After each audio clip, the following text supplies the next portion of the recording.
Okay. Okay. Well, welcome everybody. So what are we doing tonight?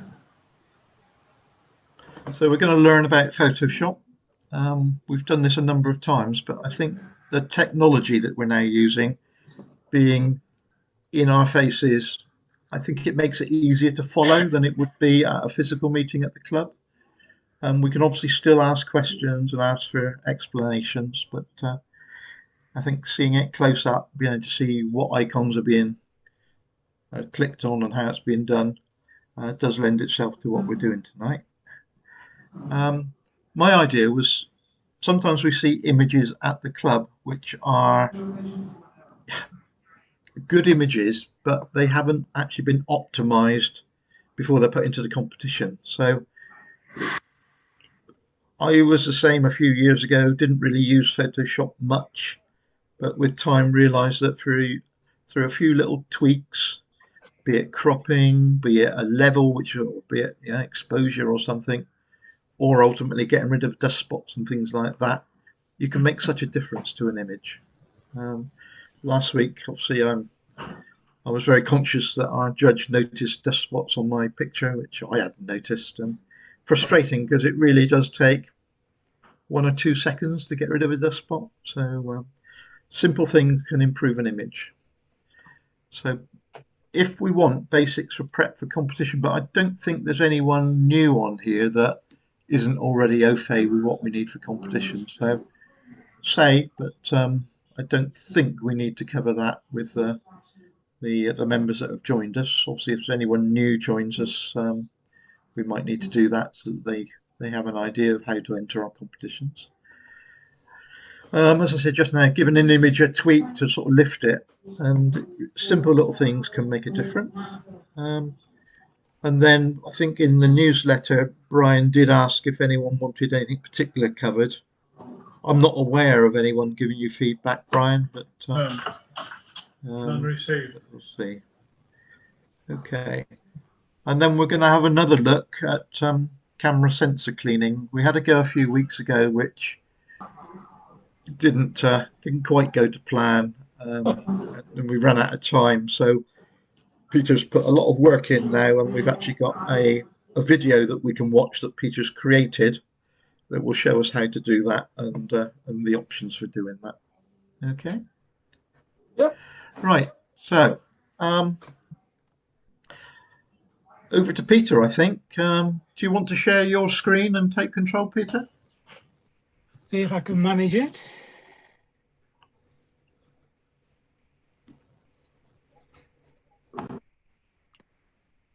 Says I can't do that. You can't do it. Not while you cannot share Uh, screen while others are participating. I'll stop sharing. Now you'll be able to do it. Ooh, that's scary, isn't it? That's scary. Very. Hello, who's that? On my screen, it looked like Roger's head was on Peter's body, which was interesting. Oh dear. That's huge. If you want to get rid of, I don't know what each of you have got your own selection of what you see on the right hand side of the screen. So you can see various images. If you go further to the left hand side on the tabs, the one on the the left of it, it just tells you who is talking. So you can then see the full screen without all the pictures. That up to you. So I can now see everything. Right. Are you talking, Peter? No, but I can do. Okay. Nobody, I mean, I know you asked if people would say what they wanted for this, but nobody came up with anything apart from Jane. So Jane asked me if I'd look at this one. So on the one on the left here is the original, and the one on the right is the one that hang on a minute, let me stop that. And the one on the right is the one that Jane altered. So I've made this into a video because I tend to forget things, as you know. So if I start it and let you count, if you need anything explaining, you can always stop me and we can talk about it. Yeah. Okay. So let's see if it works.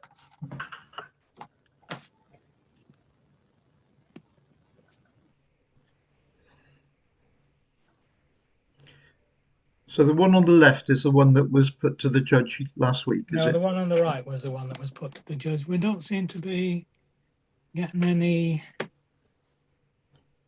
sound. Right, you need to share computer sound. Oh, hang on.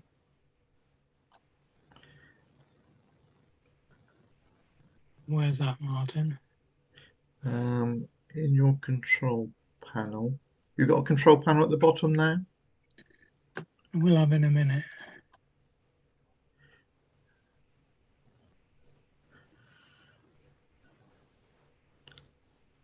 Well, it says audio 2 channel. So, but I can't hear anything. Yeah, but you need to tell it to. Well, there doesn't seem to be anything to tell it. I mean, I've got, if you click on the control panel, it comes up and it says audio and it's got ticked the sound. Yeah. And that's all, that's all. So it's ticked. So I assume that that's all you have to do. Right, let me see if I can share control of the meeting. I'm going to make you host then, Peter, okay? Okay. Right, you're now host. Okay. Do you have a control panel down the bottom?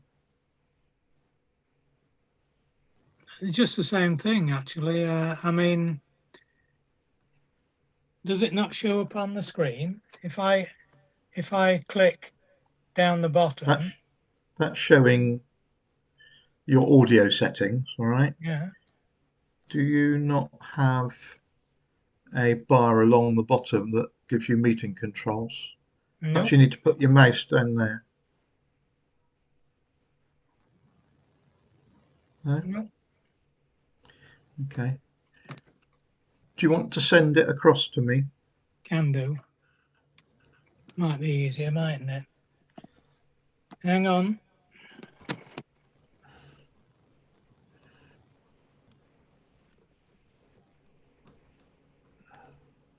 Peter, this is a totally wild card, but I notice you've got imaging editor webcam and it's muted. Is that what it is?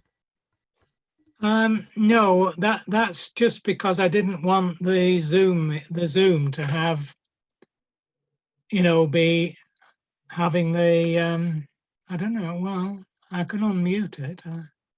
No, I can't unmute it, you see, because there's no microphone plugged in to that one. Okay, just a wild suggestion. Yeah.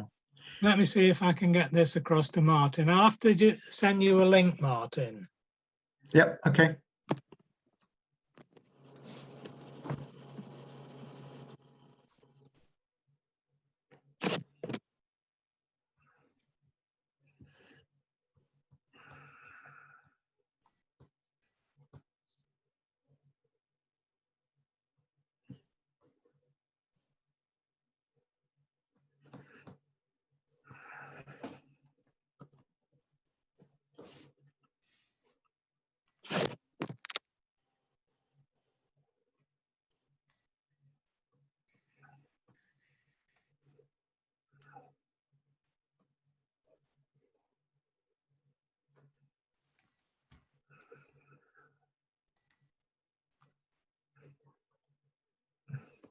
You're sending it to my Gmail account, Peter? Is it best to put it on Messenger, Martin? No, email will do. Well, whichever you prefer. Go on. What? We transfer. Doesn't matter. Okay. We transfer. Doesn't matter really. I can do either.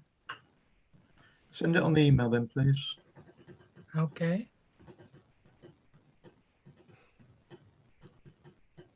Sorry, everyone. I think what I'm learning with this technology is we need to have things in two places at once, just in case. The one that you sent me earlier in the week on the sensor screening I've got, Peter, unless you've... Okay, I don't need to send that then. Right. So 2 minutes remaining. And then it's 2 minutes for you to download it.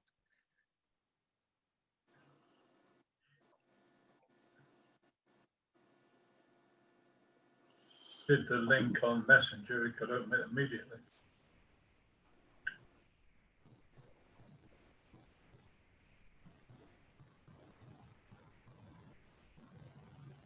big files, mine, Brian. Yeah. I was doing this with Peter the other day when I was sending some of the Kingswood Silver shots I took, and I said to Peter, it's taken forever. I think BT is a bit slow today. And his remark was, I thought PT was perfect, but PT is as good as this. Something told me it was wrong.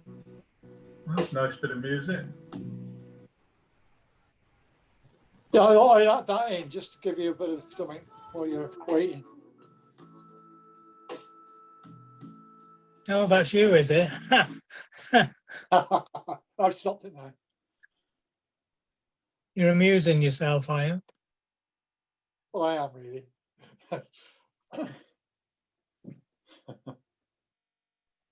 No Who have comments we here. got now? 15 of us.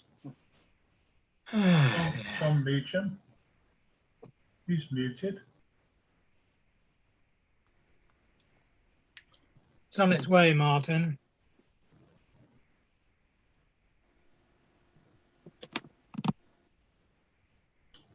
Right, I've got the link. That bit works. I now need to download it. And hope that Robert's not on the Xbox. It's telling me it's 1 minute to download. Should be quicker downloading than uploading.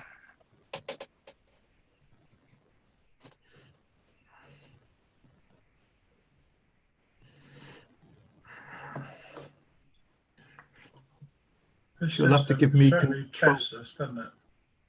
Sorry? This system of Zoom certainly tests us. Every Certainly week there does. seemed to be some new problem that we'd fall into. There's always something, I'm Brian.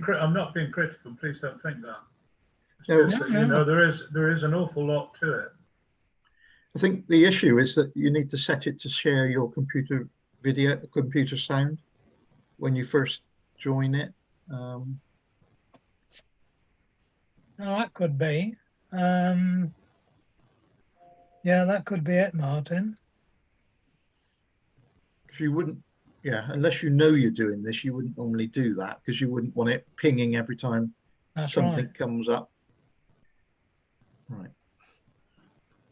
Right, I've now got your file. So in my Okay. BT's not too bad. But I now need to have control of the meeting again, Peter. Yeah. Can you send it back to me? Well, I can do that if I can find a mouse. I've got 2 mice here. I know which is which. Did he get it back? Yep. So we'll have to explore why you don't get the, no, I'm not. No, I've not got control at the moment. Let me go I said back. stop sharing. No, not stop sharing. Stop. You're the host at the moment, so you need to tell it to make me host. Oh, I'll go. Okay, I got a button that says reclaim host. Here we go. Right, I'm now the host. Right.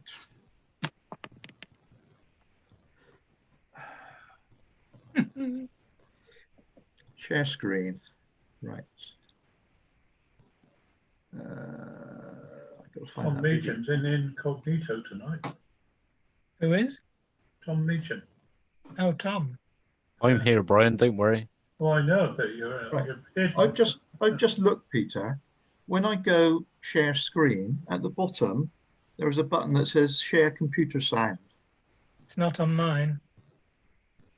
Not when you went to share the screen? No, no. That's You just saw like what it. was on mine because that was, when I popped it up at the bottom. No, it's not. It's what you see. It's not what we see. Okay. Right, let me, bear with me. Full screen. I just need to find the video. Might be in your download folder. It starts with 1080. Yeah, I know, yeah. No, it doesn't. Ends with It 1080. be in a place that I can find on the Zoom meeting. Share screen. Right, right, bear with me, everyone. Let me. Something's happening.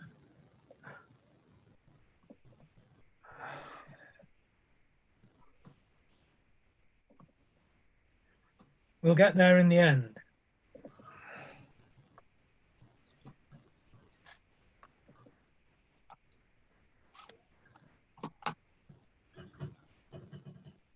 So don't forget there's lockdown at 10 o'clock. That's only when someone takes my red wine away. Yeah, but Right. Keith, we can't all leave together. Ah, that's true. Right, can you hear this sound? No. No, No, No? No. Okay. Let me just go back. Stop share. Screen share. Share computer sound. Then select it. Share. Right, try again. Oh, we've got pictures up. Yeah. we got echo back. Go back.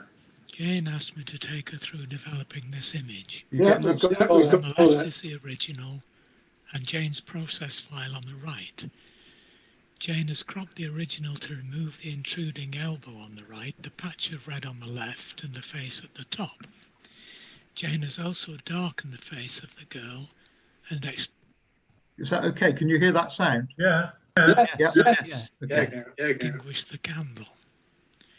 You'll remember the image from a recent competition where, although the young lady was well received, there was a fair bit of criticism about too many distractions. How would I process the image? Working from the original, I'm going to deal with that elbow bottom right. Rather than crop, we're going to reconstruct the elbow and clone out the intruder. I'm making a path with the pen tool, which draws the compound curves we need.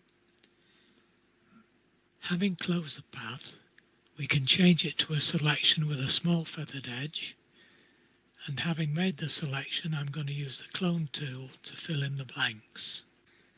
This elbow crease has the wrong orientation, so I'm rotating the clone source key by using Alt-Shift plus the greater than key. That's the one that doubles with the full stop. The recording doesn't seem to pick up the brush movement, but I'm sure you get the idea.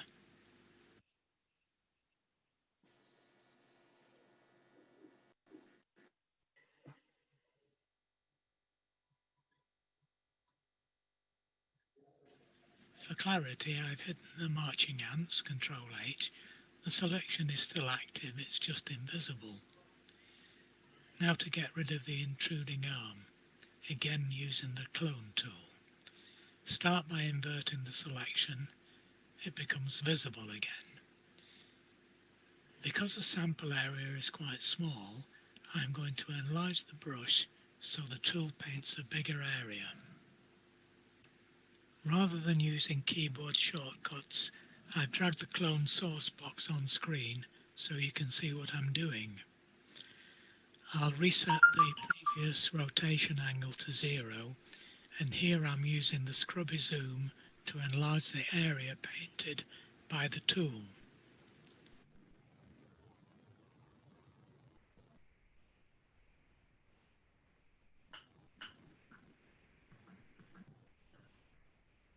You can see that the X for the source doesn't move nearly as much as the painting tip.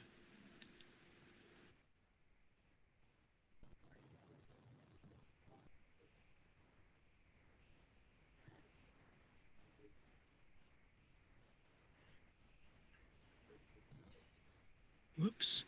Remember to reset the clone source or you may get a surprise next time you use it.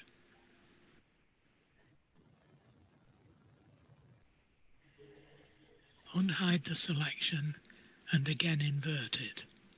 I just want to darken the edges of the elbow here, so with the burn tool and a low mid-tone exposure,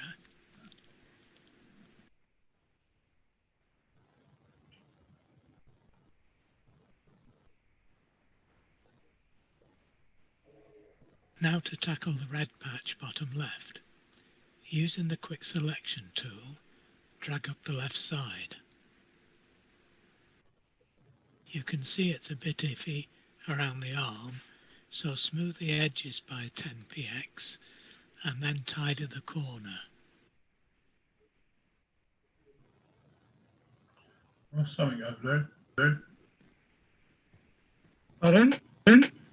So that's something I learned.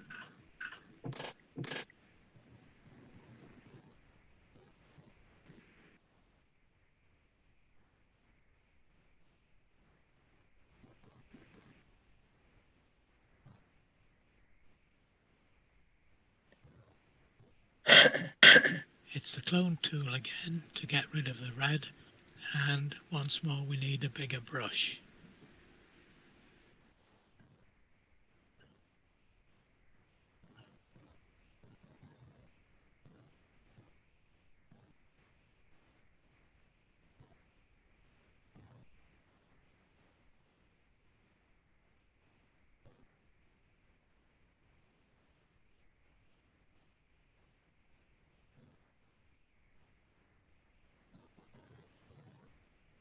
Next thing we need to do is darken the background, which requires that I make a selection of the young lady and place her on a separate layer.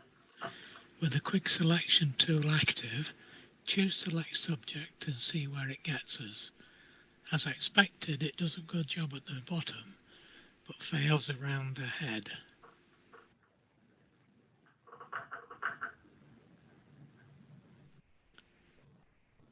Change to the lasso tool, and it's all manual from here on in. I'm not looking for perfection at the moment. You might like to take more care.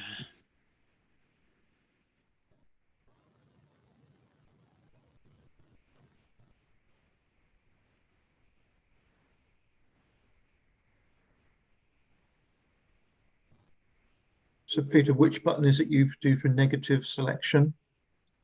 Just press the Alt button. Alt, yeah. So that takes it away. And then there's another button for adding, isn't there? Well, no button for adding, but Alt. If you're up on the top, choosing, you can either choose add or remove. Yeah. But then pressing the Alt is it to the opposite. Okay.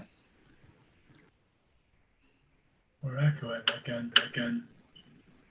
It's because you've got computer sound on there. Having made the selection, feather it and save it to a new layer with Ctrl+J.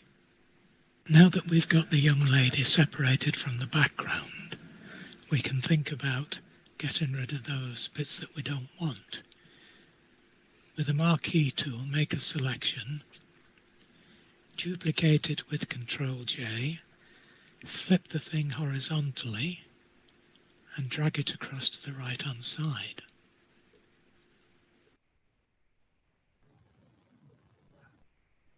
Deselect, and with layer 2 selected, the one we've just moved across, put a layer mask on it, and we can just get rid of that funny bit up there where it joins. To be honest, it's not really necessary, but we've done it anyway.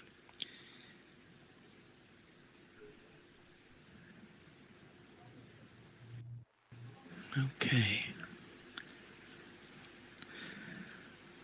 What we can do now is go about darkening that background. If we duplicate this layer, change the blend mode to multiply, which darkens it. Turn the front layer on and you can see she's still where she was. And now we're going to make a selection at 2px feather around the top bit of the image. Guess what's next?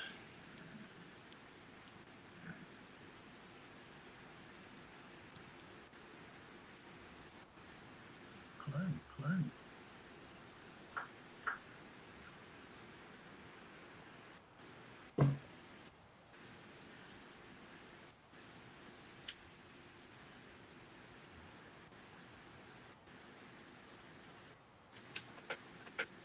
For some reason, they called a brush down.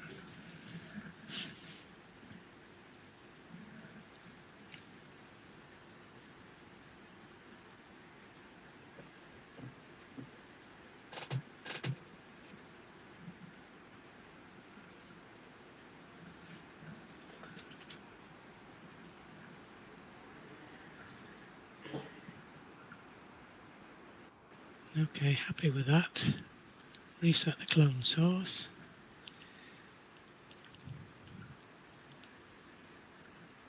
And there we go. Okay, so here we are on the last lap. There's a little bit of tidying up to do. If you grab the clone tool,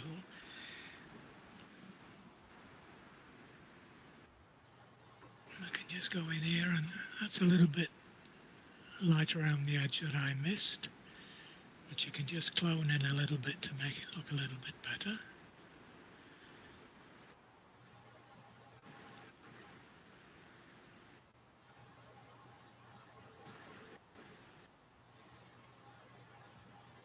Some bits down here that need attention. If you change the blend mode of the brush to darken, then it will only copy over the light bits.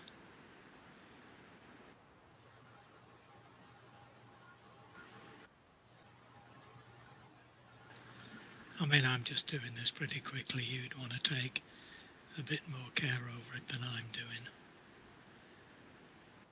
But it gives you an idea. As I say, just remember, if you want to lighten it, you just change the brush blend mode to lighten.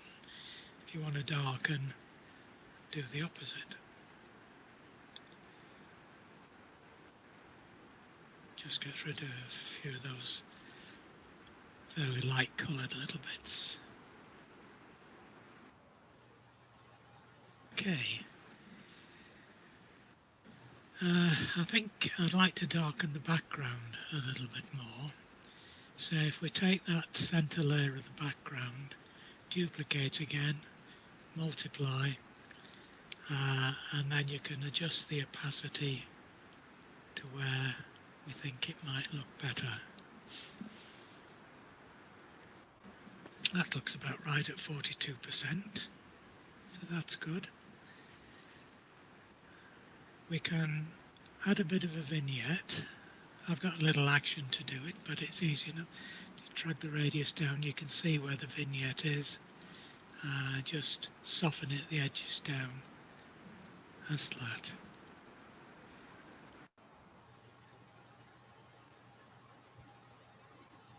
If you want to stretch the vignette so that there's more, it reaches higher up the body,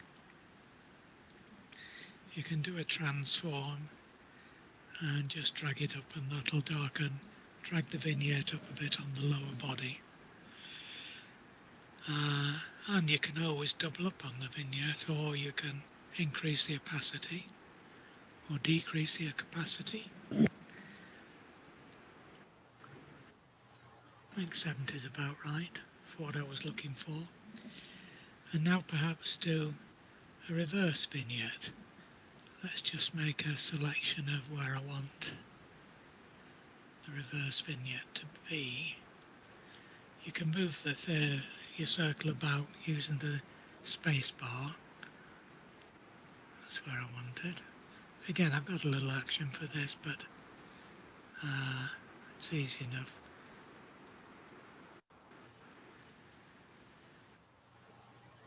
You can see where the reverse vignette is, and again you can play with the opacity. I started with it at 33. That's where it would be at top. Again, somewhere around 75. Doesn't look too bad. You can crop a little bit off the top.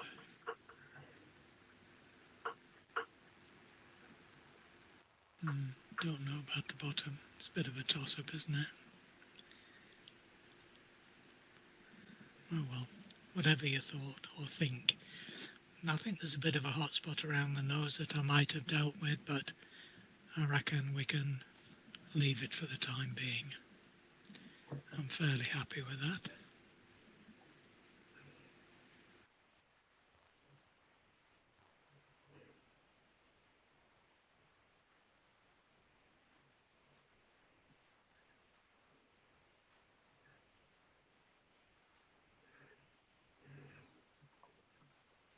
Excellent, excellent. Okay. What's Jane's view on that?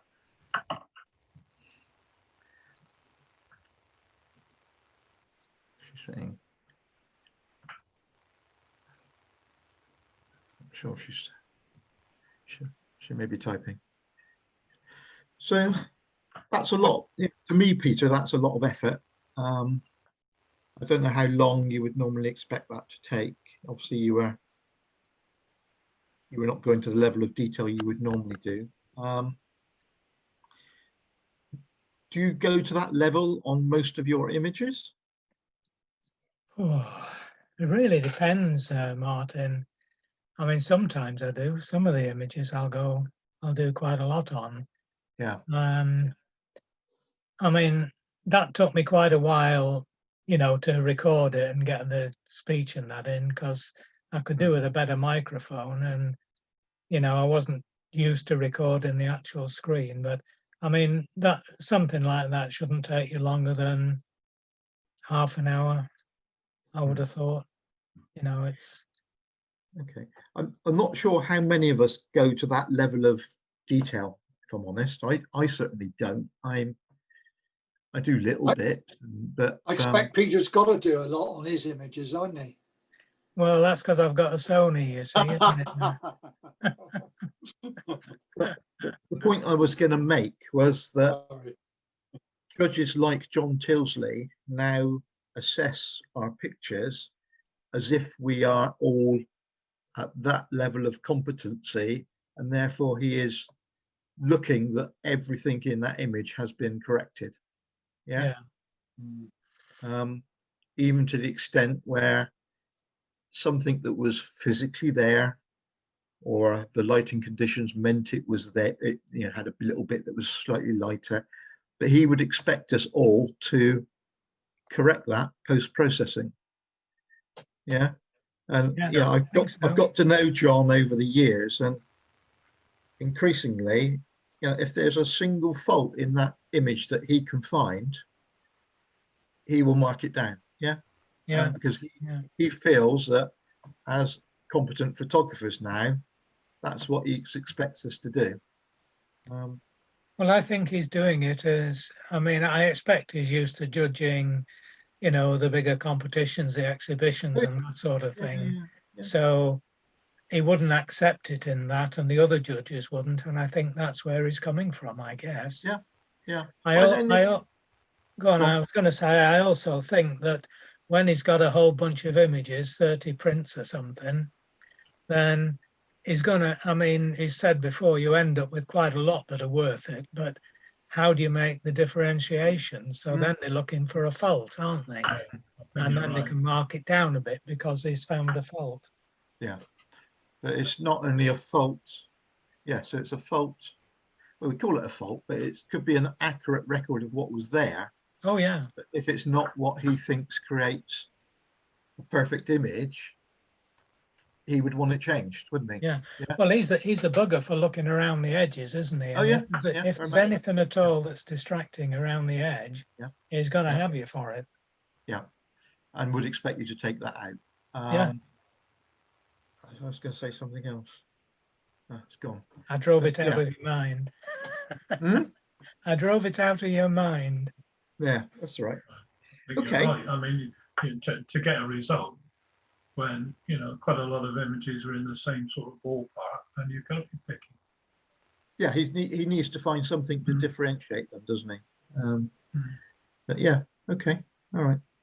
I know one thing for sure. I mean, Peter popped around with the background then, and it became apparent to me quite a long time ago that the background is probably important as the subject that you're actually photographing. And a few degrees change in angle or a lot of Photoshop work can do the job for you. And I do use a lot to muck around the background. Seldom do I touch the object. Hold on, I've just lost your. Right, here we go. Have you still got that echo? I was going to see if I could get rid of it. But, No, I Well, think it's all right. so that's all right, is it? Okay, all right. Good. Okay. So it's 23 minutes past 8. Is there anything else you want to cover before we have a 10-minute break? No. I mean, I thought there might be questions. That was all. Yeah, If anybody's got I any got one, questions? Peter. How do you Yeah. get that marquee? How do you get the vignetting thing there? I missed that. Well, you just need to make a selection and then mask it out. I mean, I've got a little action for it, but all you do is draw that. Use the circle tool to draw a mark, a marquee, an oval, and then you can Yeah. fill that with black or fill the outside with black, and then you just feather the edge in. Okay. Is it worth us watching it again? Wouldn't hurt. Yeah, I'm sure we got it recorded for that reason. We do have it recorded, so you can revisit it at your own pace. But if you want me to play it again, I can do. I think that'd be a good idea, Martin, because I got bits of it, but it's by no means did I get all of it. This is still recording, so we will have a complete record anyway. Or we could share the original video with people as well. Okay. So if you're happy, then was it about 14 minutes long, something like that, Peter? Round about that, yeah. So if I play that again, that'll take us to 22, right? 22, and then we'll have a break. Yeah. So anyone that doesn't want to see it again, we'll reconvene about 8:45. Yeah. Okay. Okay. Let me see if I can get it to work again.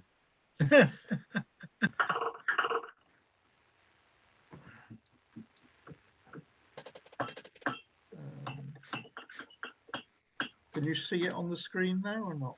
Yeah. Yep. Yeah. Okay, I'll play it again now. Jane asked me to take her through developing this image. Play it again, Sam. On the left is the original and Jane's process file on the right. Jane has cropped the original to remove the intruding elbow on the right, the patch of red on the left, and the face at the top. Jane has also darkened the face of the girl and extinguished the candle. You'll remember the image from a recent competition where, although the young lady was well received, there was a fair bit of criticism about too many distractions. How would I process the image? Working from the original, I'm going to deal with that elbow bottom right. Rather than crop, we're going to reconstruct the elbow and clone out the intruder. I'm making a path with the pen tool, which draws the compound curves we need. Having closed the path, We can change it to a selection with a small feathered edge, and having made the selection, I'm going to use the clone tool to fill in the blanks. This elbow crease has the wrong orientation, so I'm rotating the clone source key by using Alt-Shift plus the greater than key. That's the one that doubles with the full stop. The recording doesn't seem to pick up the brush movement, but I'm sure you get the idea.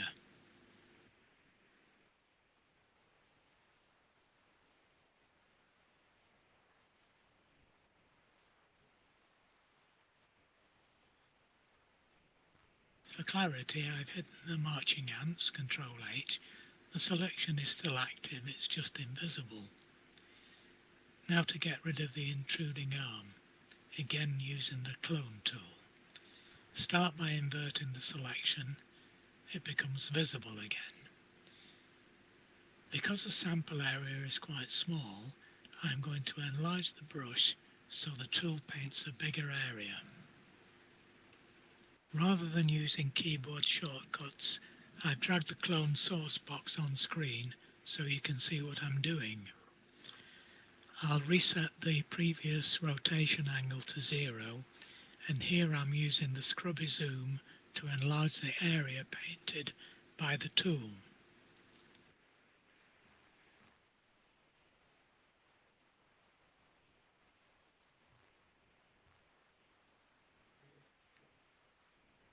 You can see that the X for the source doesn't move nearly as much as the painting tip.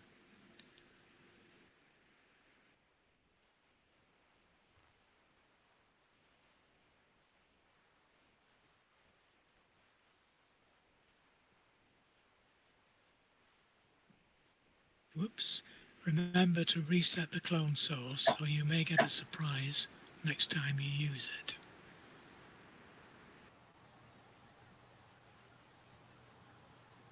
Unhide the selection and again invert it.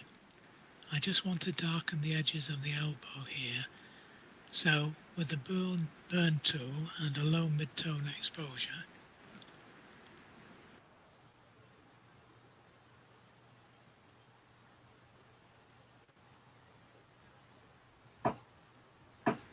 now to tackle the red patch bottom left. Using the quick selection tool, drag up the left side. You can see it's a bit iffy around the arm, so smooth the edges by 10px and then tidy the corner.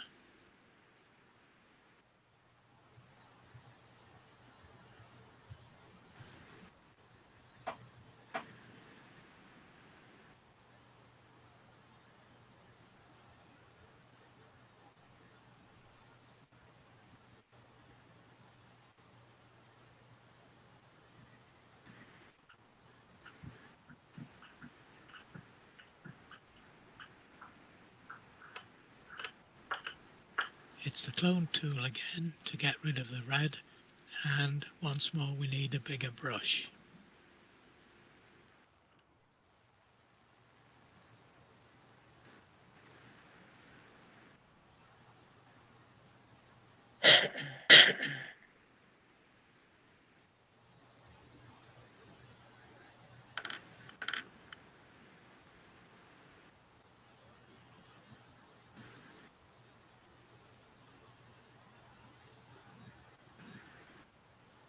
Next thing we need to do is darken the background, which requires that I make a selection of the young lady and place her on a separate layer.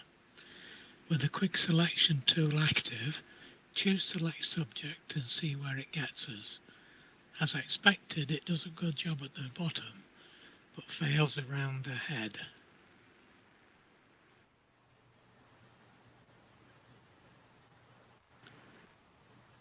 Change to the lasso tool, and it's all manual from here on in.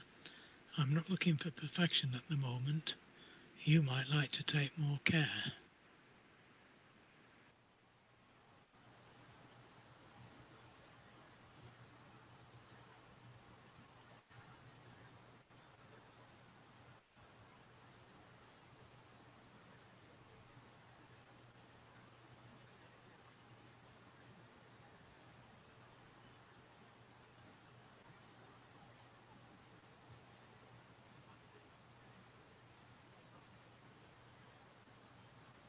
So Peter, are you using a tablet and pen for these selections?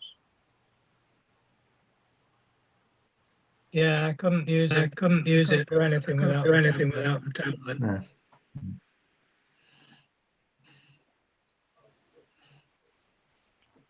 Why didn't you use select and mask, Peter? Having made the selection, feather it and save it to a new layer with Ctrl+J. Now that we've got the young lady separated from the background, we can think about getting rid of those bits that we don't want. With the marquee tool, make a selection, duplicate it with Ctrl+J, flip the thing horizontally and drag it across to the right hand side.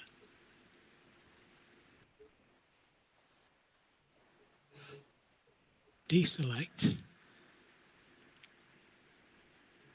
and with layer 2 selected, the one we've just moved across, put a layer mask on it, and we can just get rid of that funny bit up there where it joins. To be honest, it's not really necessary, but I've done it anyway.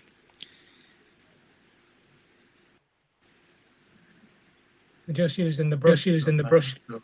Okay. What we can do now is go about darkening that background. If we duplicate this layer, change the blend mode to multiply, which darkens it. Turn the front layer on and you can see she's still where she was. And now we're going to make a selection at 2px feather around the top bit of the image. Guess what's next?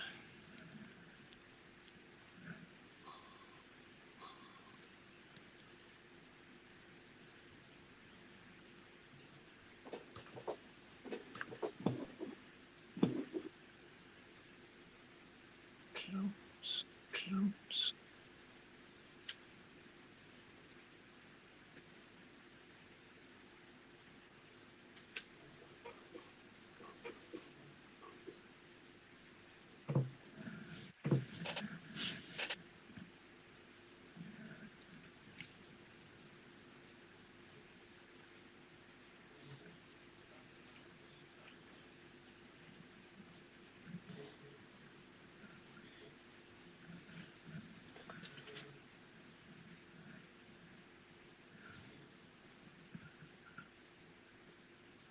Okay, happy with that.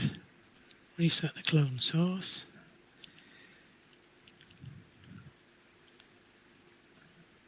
And there we go. Okay, so here we are on the last lap. There's a little bit of tidying up to do. If you grab the clone tool,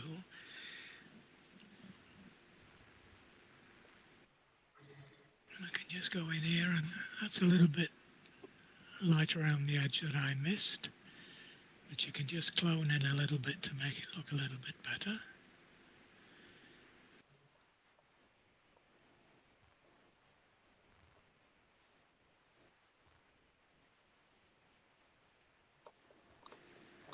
Some bits down here that need attention. If you change the blend mode of the brush to darken,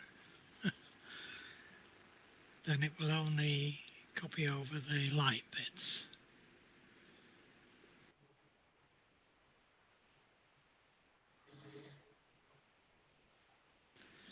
I mean, I'm just doing this pretty quickly. You'd want to take a bit more care over it than I'm doing. But it gives you an idea. As I say, just remember, if you want to lighten it, you just change the brush blend mode to lighten. If you want to darken, do the opposite. Just get rid of a few of those fairly light coloured little bits. Okay. I think I'd like to darken the background a little bit more. So if we take that center layer of the background, duplicate again, multiply, and then you can adjust the opacity to where we think it might look better. That looks about right at 42%, so that's good. We can add a bit of a vignette. I've got a little action to do it, but it's easy enough. To drag the radius down, you can see where the vignette is. Just soften it, the edges down, as that.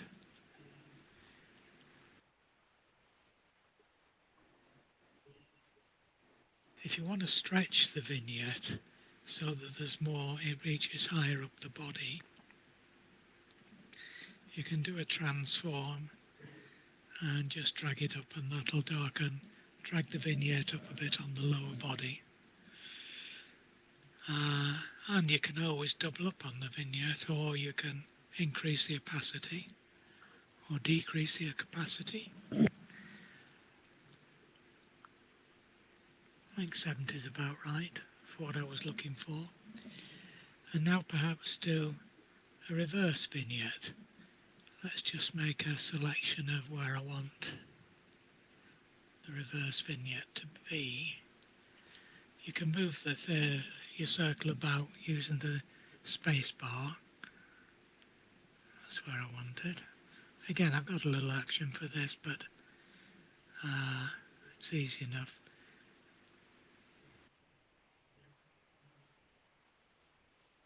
You can see where the reverse vignette is, and again you can play with the opacity. I started with it at 33. That's where it would be at top. Again, somewhere around 75. Doesn't look too bad. You can crop a little bit off the top.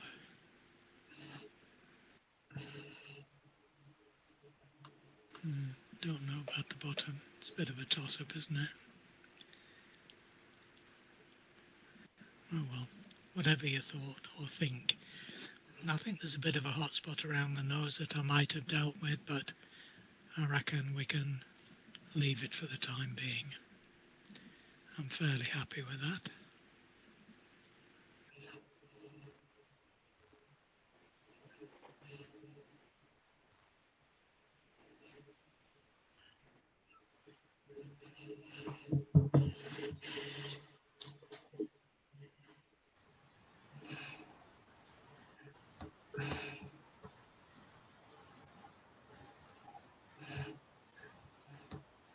Okay.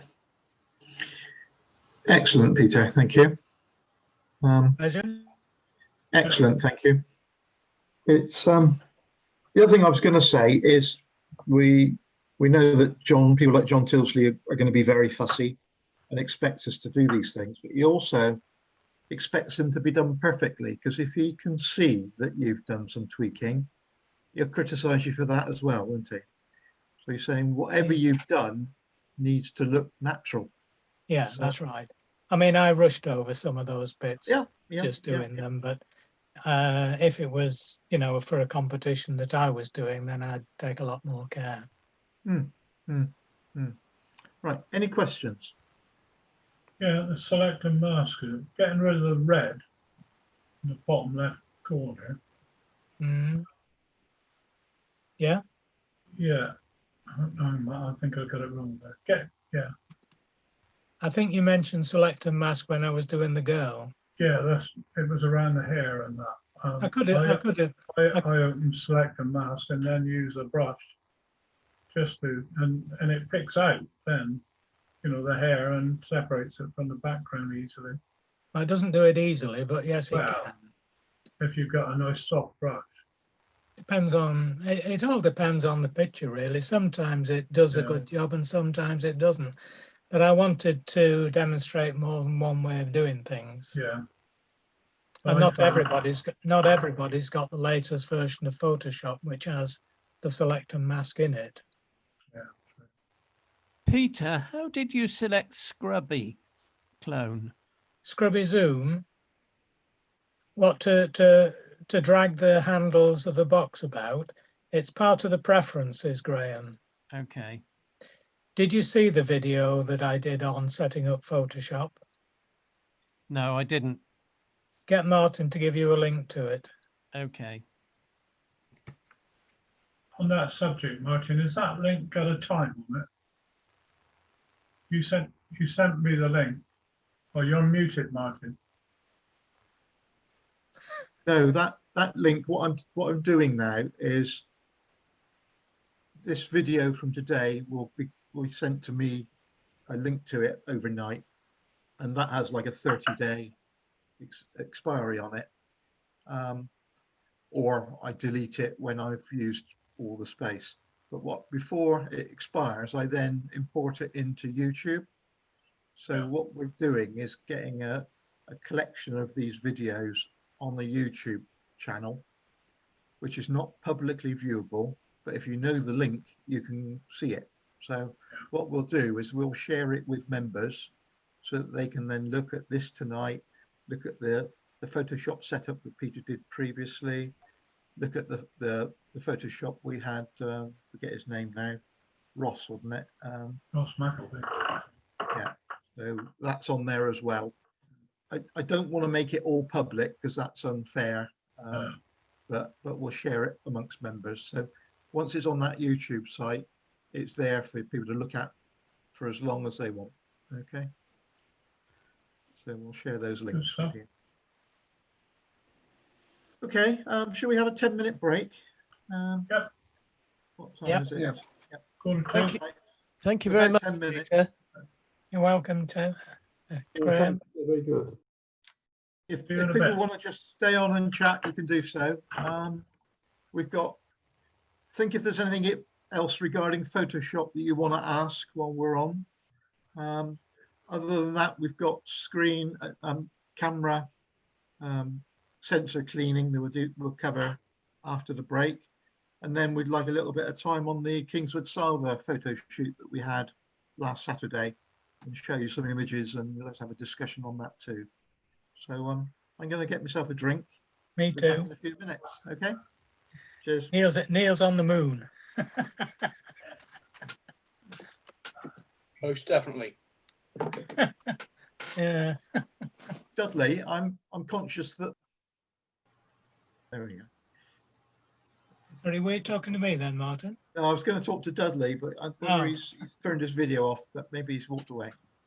I just wanted to make sure that Dudley's happy with the level of what we're doing and whether there's something more rudimentary like covered before, because Peter's actions and that are quite intense, and we need to watch them a few times to follow how to do such things, don't we?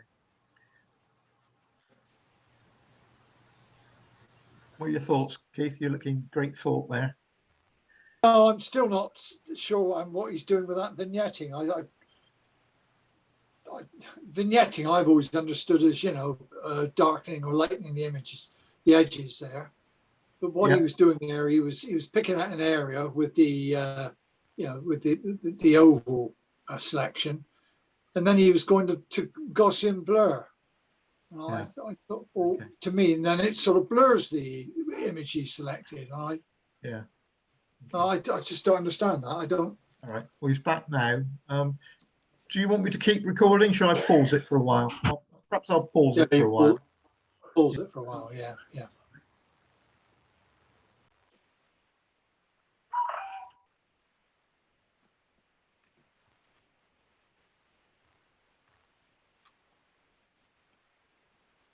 It's always a flattering view of Peter, isn't it? Sorry about that. I'll turn it the other way.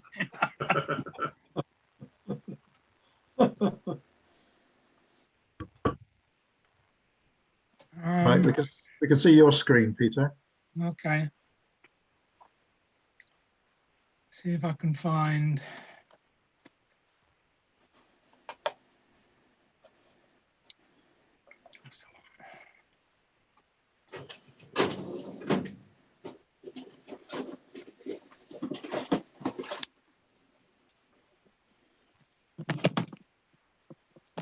Okay, that's the And Keith's right. You find it. You find the ruler tool nested amongst the under the coloured sampler. So it's you click on the ruler, click one end of the horizon, drag it to the other end of the horizon, and say straighten layer. And that's it. That's easy, isn't it? Yeah. I think you've got to adjust the. It's exactly the same as I do. Rotate the crop.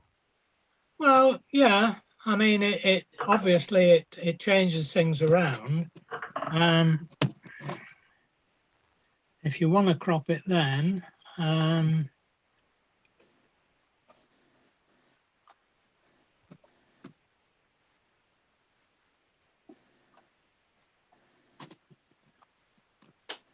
mean, obviously, it's nothing of a picture. It's just a holiday snap. That's why I probably had a bent horizon on it. I don't take much fuss with the holiday pictures. Too many Thatchers.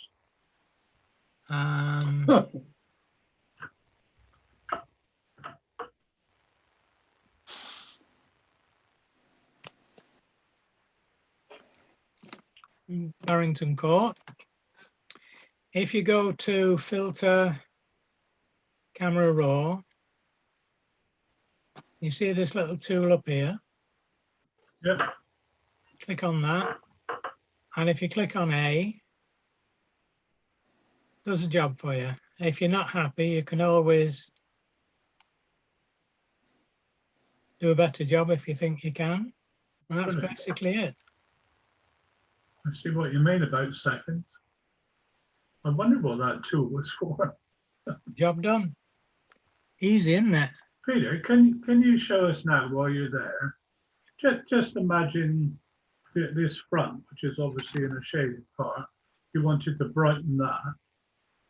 I noticed this here? Yeah, Key Century last week of the ruin at Ripon. I thought he did a very, very good job of lighting the faces of that ruin. And I thought to myself, I wonder how he did that. I just wondered if you could demonstrate on there. Well, an easy way is almost like shafts of lights on it. An easy way is like I was just saying to Keith about using the screen mode. Let me just get the keyboard.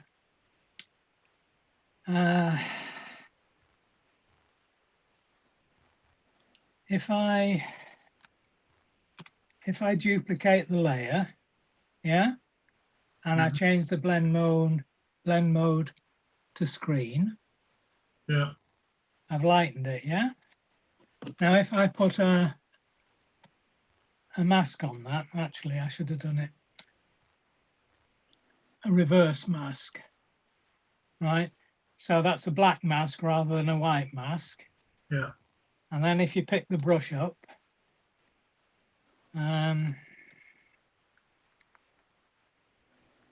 select white. Yeah, I want to leave the opacity high, but keep the smoothing low. Yeah. And then you can paint on the thing. I mean, obviously there's two. Oh, hang on. Oh, I see. I'm on the. Hang on a minute. It'd help if I wasn't on the pencil tool, wouldn't it? If I change the flow down there,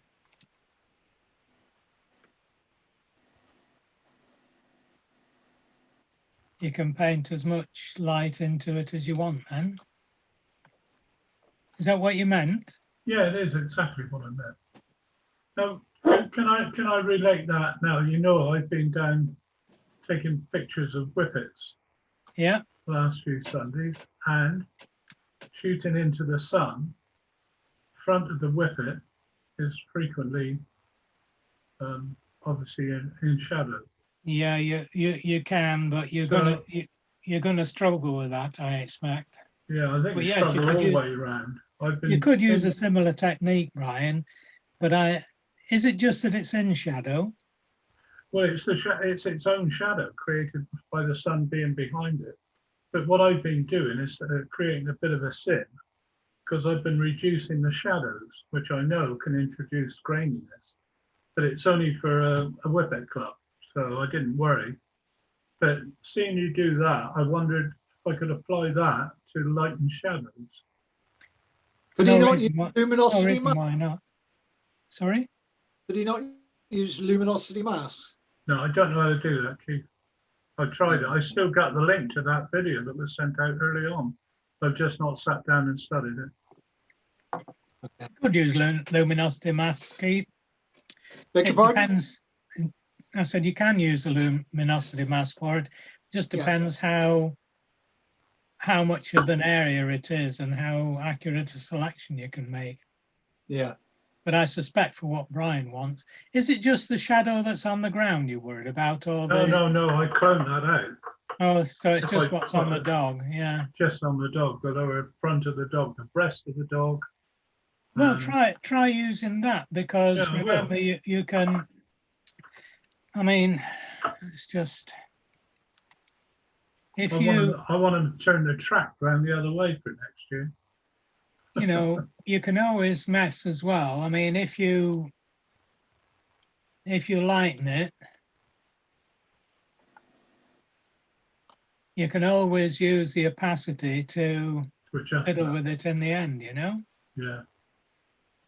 So you So can. you put a black mask on there. I started with a black mask, yes. Yeah.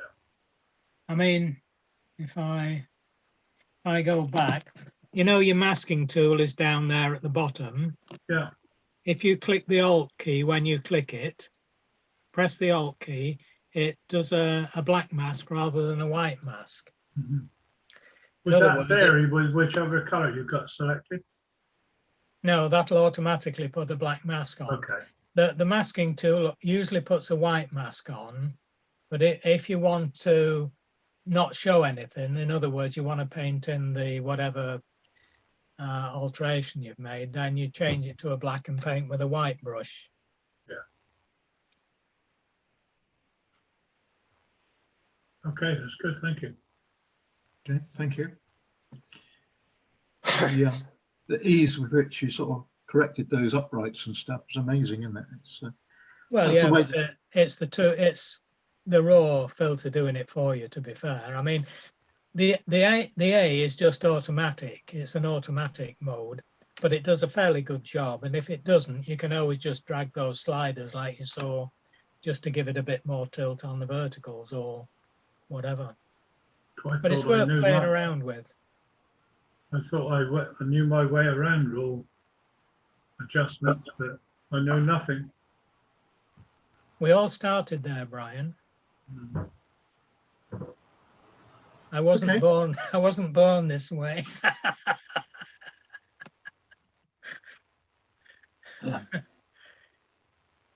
Do you want your screen back, Martin? yes, please. How do I give it you back? I forget. Or can you take it back? Stop I sharing. think I'll see if I can take it back. Hold on. I haven't got a button here that says get rid of it. Stop sharing, haven't you? No, I haven't got one of them.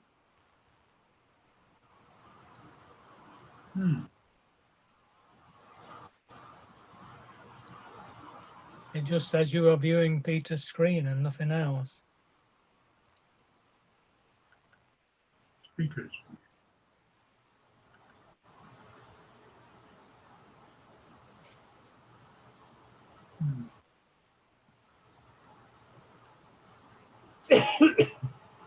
Ah.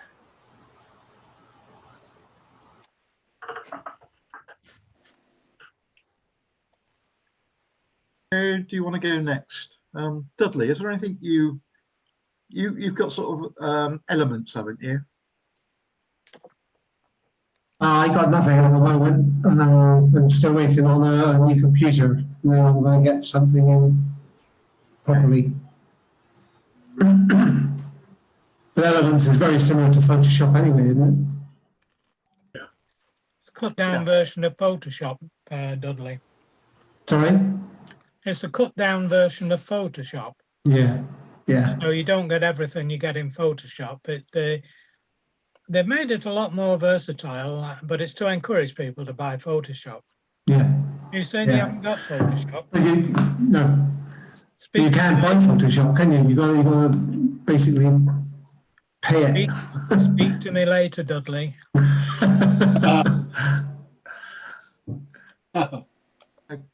Okay, anyone else got any questions before we move on? No? No. Okay. I can't help but think somewhere along the line we ought to produce some written instructions or something that we could just follow through, but typical things we would do. I don't know. Don't The thing that would is, we help. all do things differently, don't we?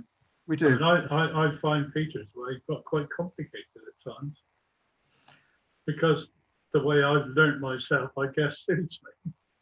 I'm not saying it's better, but you know, that I quote the select and mask and using a brush, and I know roughly what I need to set that brush out to say get hair. You know. I think that the secret is not to stop doing what you're doing, but take on board extra ways of doing things, and some of them you say, that's clever, that seems better than what I previously knew. But because there's multitudes of ways to get to the same place, isn't there? Yeah. Don't get me wrong, I expect 50–60% of what I do on Photoshop is what Peter's taught, just through questioning. But that tonight I thought, I don't think I followed that. What, they select and mask? Yeah, like you said, it's only the latest versions of Photoshop that got that. That's right. Can I I ask could one have question? used select and mask. I just didn't bother, you know. I just wanted a rough selection anyway, so it didn't take me a few minutes to do it. So, what's a smart object and what's its advantage? well, a smart object, it's very much like when you're working in layers, but a smart object, you can apply filters and so on to it, and you can go back and alter it. If you normally apply a filter to an ordinary layer, it's baked in, isn't it? You know, I mean, let's say you applied Gaussian blur to a layer, it's baked in. If you make it into a smart object first, you can then go back into the smart object, open it up, and change that Gaussian blur, you know, either up it or make it less or what have you.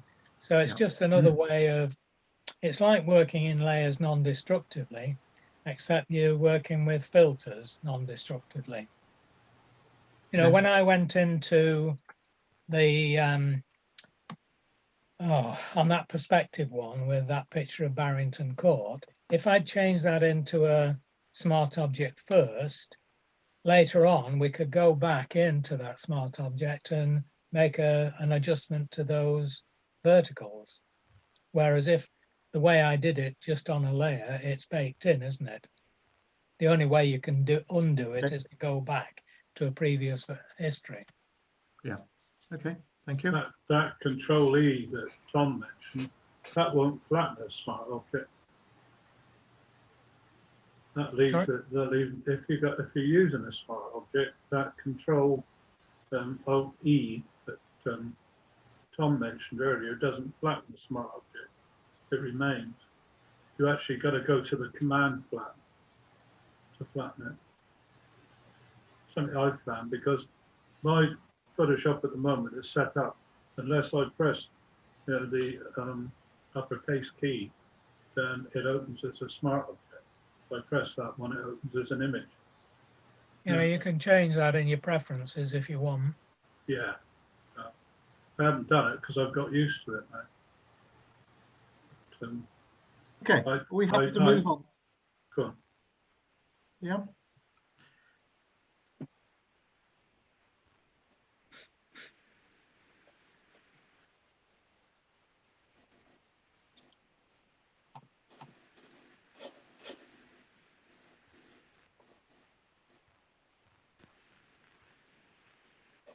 Thank you and good night.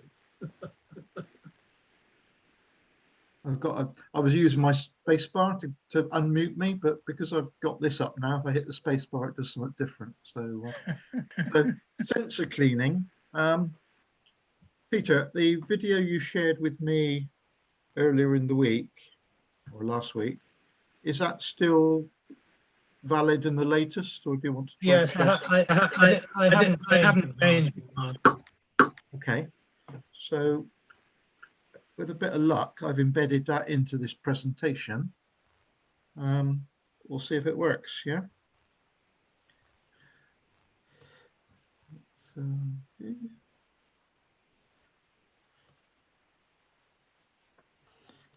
what I might do first is just increase my volume, because the volume is quite low. Right, let's give it a go. Hi guys.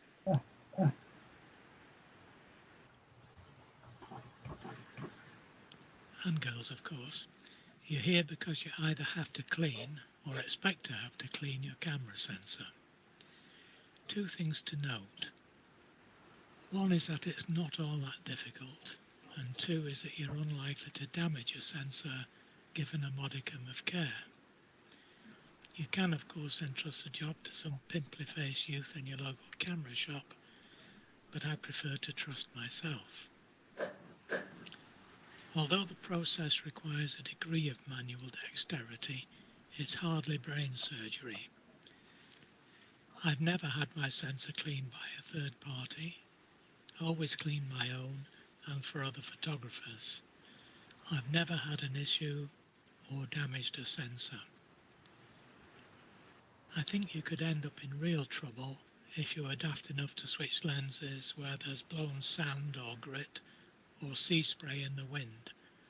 Bits of sand glued to the sensor with salt water will probably be terminal. The sensor itself has a top layer of glass which is coated with anti-static, anti-reflective coatings which can be damaged by using the wrong cleaning fluid and or by using too much pressure. I believe the replacement part on the Sony is about 125 quid, and I presume it will be similar for other makes. Before we move on to actual cleaning, you need to know the state of play, so we'll take a look at how to take a picture of the sensor dust. With ISO at minimum, choose the smallest aperture you have. If you want to know why, at small apertures, the light comes into the sensor closer to perpendicular, so the edges of any dust spots are more clearly defined. This graphic is an exaggeration, and it'll never be as bad as this. This is more of a boulder than a dust spot, but you get the idea.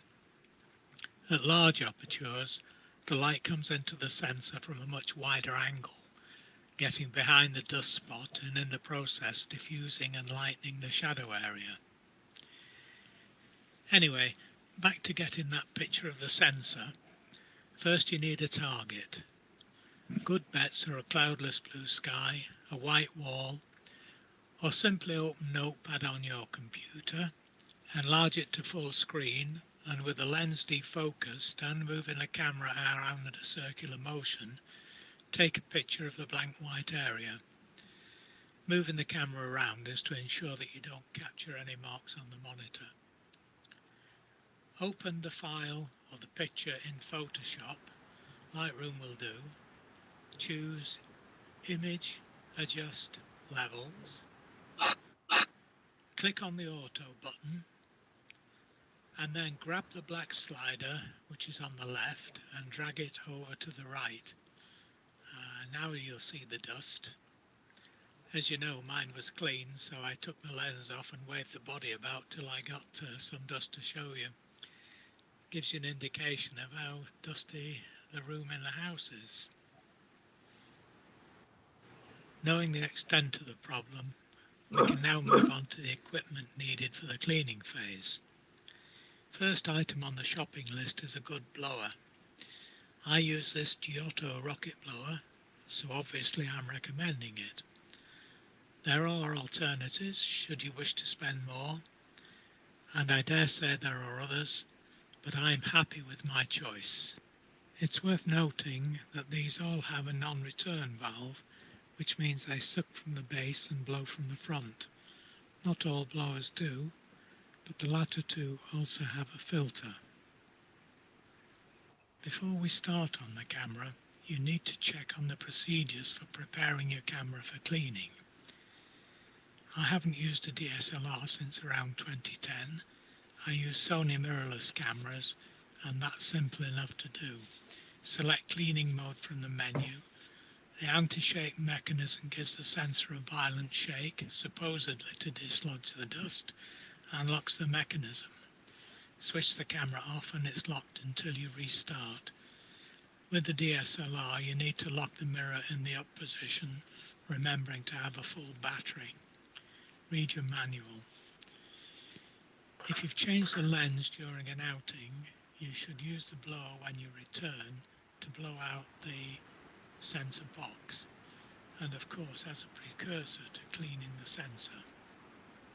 Okay, we've blown as much dust as we can out of the sensor box and the camera, and hopefully off the sensor itself. So you've still got dust, so what's the next step? Now you can brush the sensor with these anti-static brushes. I'm not too keen personally on using reusable things on the sensor. If you get any dirt on the brush or any grease, then you're going to stick it back on the sensor. And these things aren't cheap either, as you can see. Here's another one. This uses sound. It's a sonic device to loosen the dust on the sensor, apparently.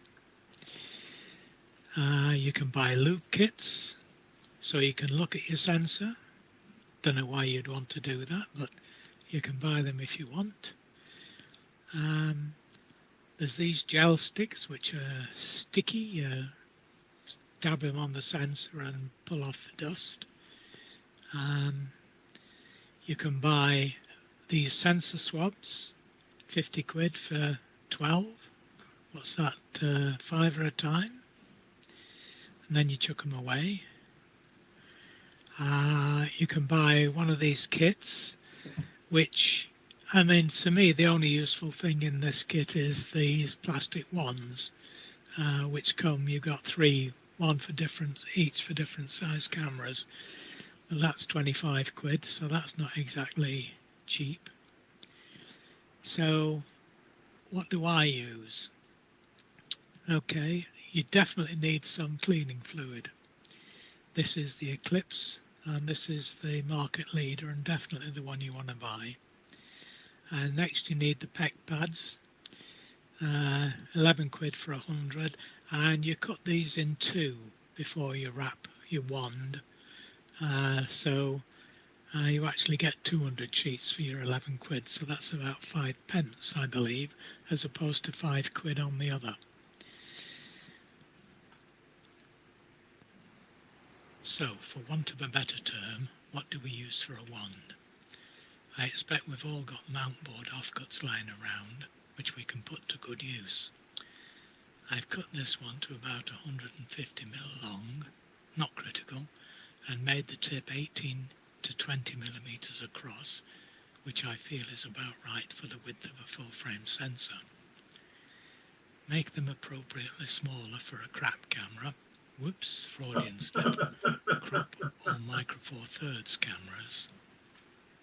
Okay, so now to apply the PEC pad, or the half a PEC pad that you prepared earlier, and we need to wrap it round the wand like this. Avoid touching the business end and getting any finger oils on it.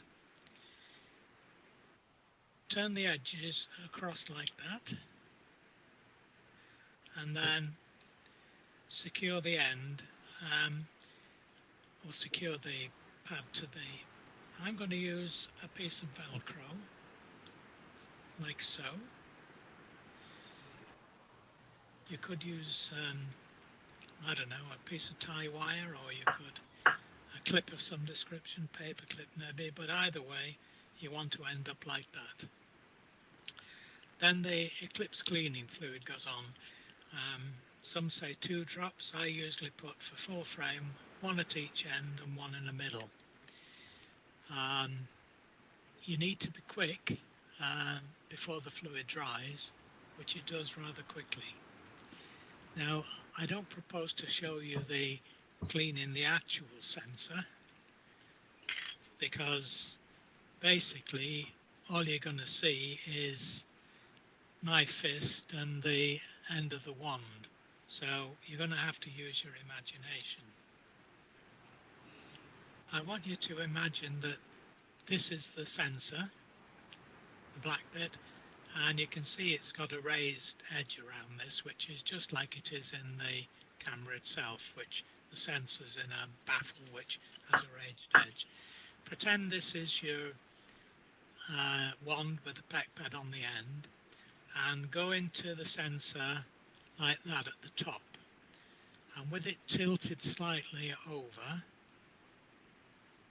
slowly drag across to the other end. When you get to the other end, raise it up, drop it down to the bottom. Can you see that? I drop down to the bottom, tilt it this way and drag back, and then lift it off the sensor. And basically that's it. You're hoping the dust is on your wand, like this. Now, obviously you're going to discard this piece of peg pad because it's got dust on it, and Bob's your uncle.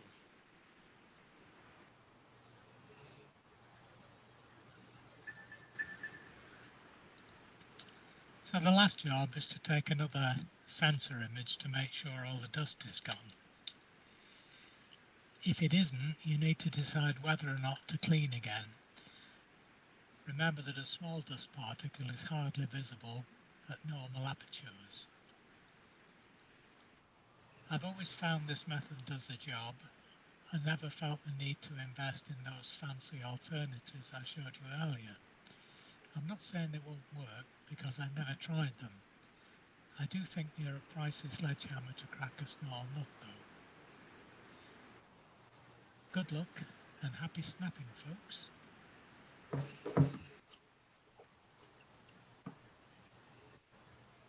Excellent, excellent. I might be able to clean sensors, but I'm rubbish at making videos. Could definitely do with a sexy blonde to do the voiceover as well. That was excellent, Peter. Sorry about the sound, guys. I need a different microphone. Mine's rubbish. It's okay. It was all right. It was understandable. Which, that was excellent, Peter. Ian, you were the originator of this request in the summer. I think you asked generally who cleans sensors and how do we go about it. So thank you, Peter, for doing that. Obviously, the important thing is to understand your own camera and the locking the mirror, or the settings for cleaning on your own camera. But after that, the system is quite common, quite a normal. And if you're sort of attention to detail, then I think you're better off doing it yourself than entrusting someone in a camera shop that may not care as much as you do.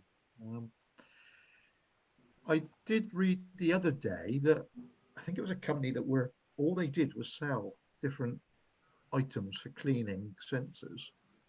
And they actually suggested they did not recommend the Eclipse for a Sony. And don't understand why. Originally, the original, some years ago, the coating on the Sony, I think it was a tin oxide, and the Eclipse fluid at the time reacted badly with it. Okay. But that's no longer the case. The Eclipse 2 is fine. Yeah, it was a statement they had when you went to the Eclipse part of their website. It said, we personally do not recommend this for a Sony. But they didn't actually say what to use in place. Well, it's fine now. There was an issue, but oh God, we must be going back 6 or 7 years, I would think. It was It wasn't with any of these mirrorless, it was on the SLT sensors when they were making SLTs. Yeah. I mean, I've been cleaning my Sonys with the Eclipse, never had a problem, right? Never had. The other thing is I've looked online, and there's various people pretend to sort of know how to do it and explain how to do it, but some have said, you know, they recommend doing a wet wipe, then a dry wipe, etc., etc. But do you generally find the one swipe with the fluid is more than often sufficient? I keep mine fairly clean, Martin. Yeah.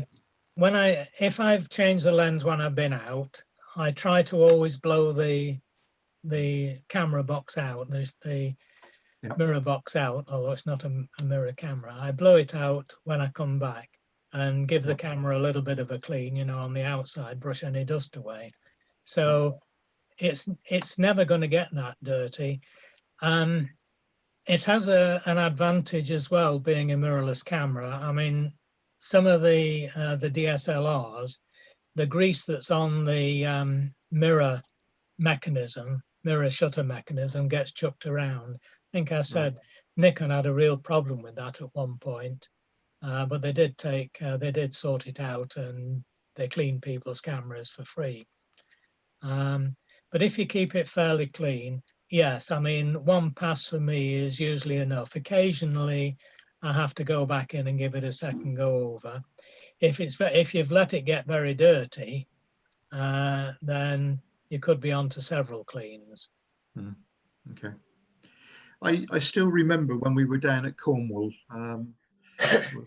Four of us went down there, and we came back after a day's shooting.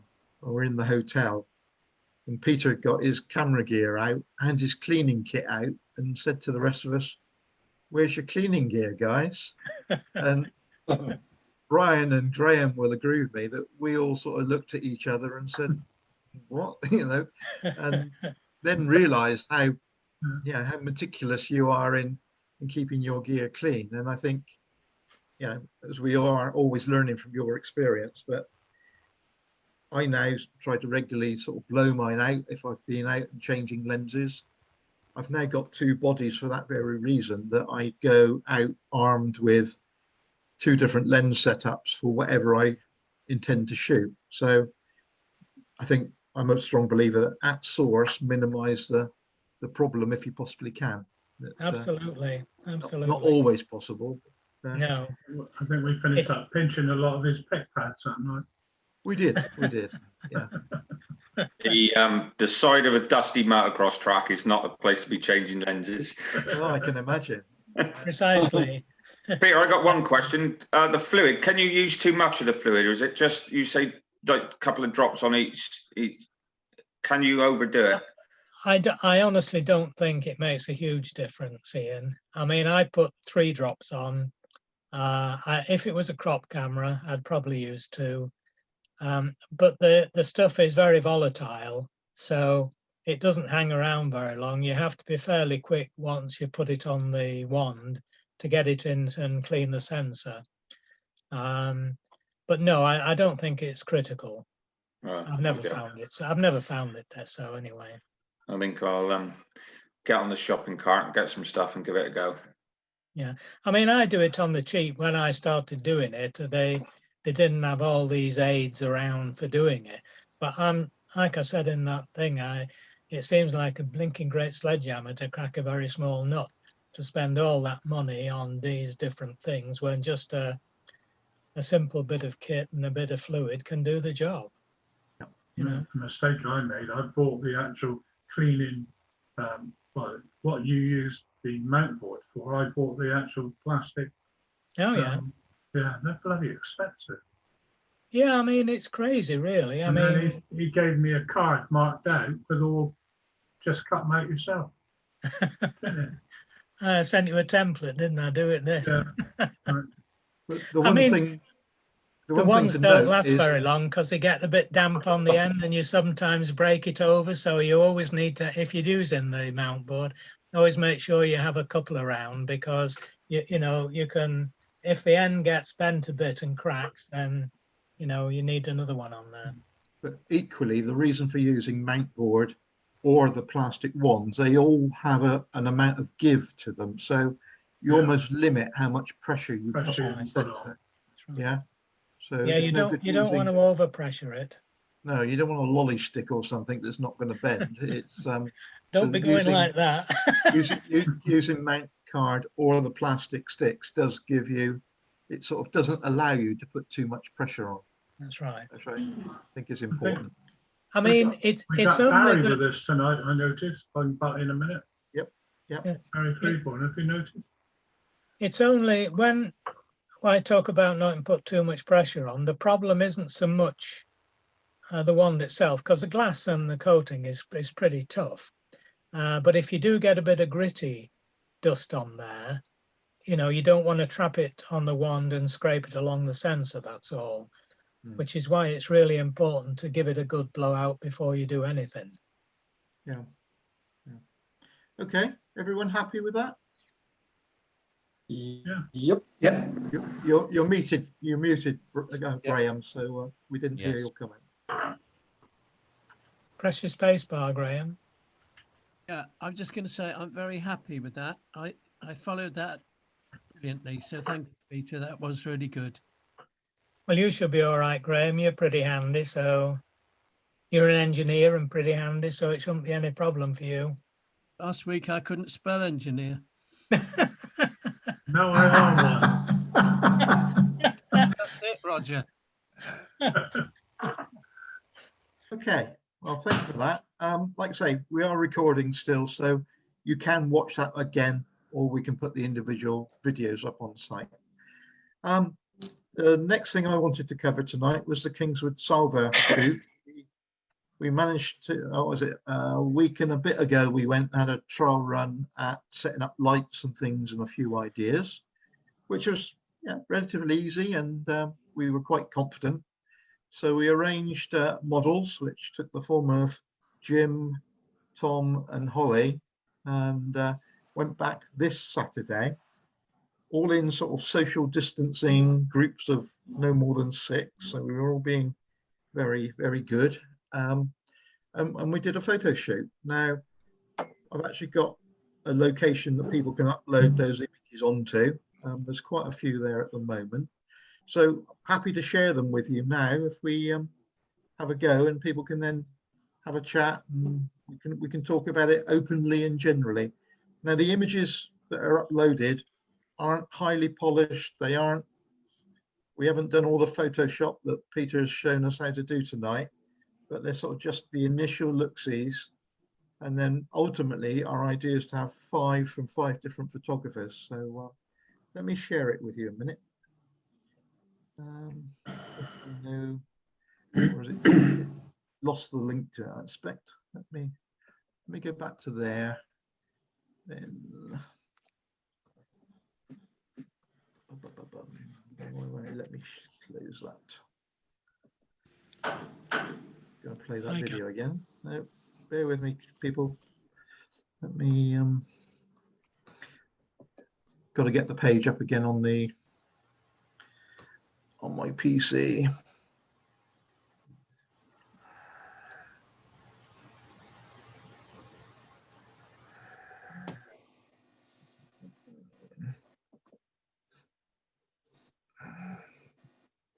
Right, let's try sharing this with you. Right, can you see my web page? Yep. Let's go down to one photo gallery. Right. So I think what I'll do is just flick through the images to start with. Let's hide the floating controls. Let's maximize that. Right, so you can see, yeah? Yep. I just flick through. So our idea was to do something on the theme of gambling. We were thinking about a panel that starts with a winner, has a central image, has a end image of a loser. So this could be sort of a potential winner. He's got lots of money, lots of chips, and a smiley lady.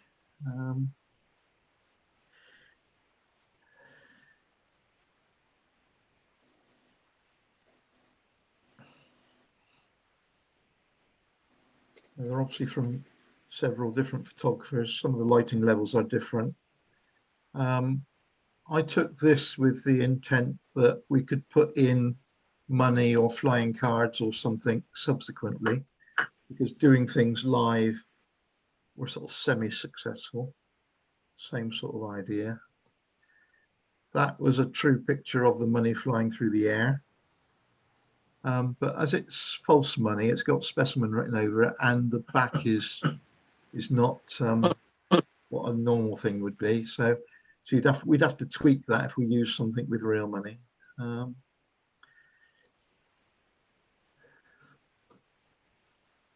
Again, was a sort of a lot. At 20 frames a second, it was, you've got lots covering our face, etc. But when the money spread, it was sort of way too far above her head. That was a live one again. None of these have been photoshopped or anything.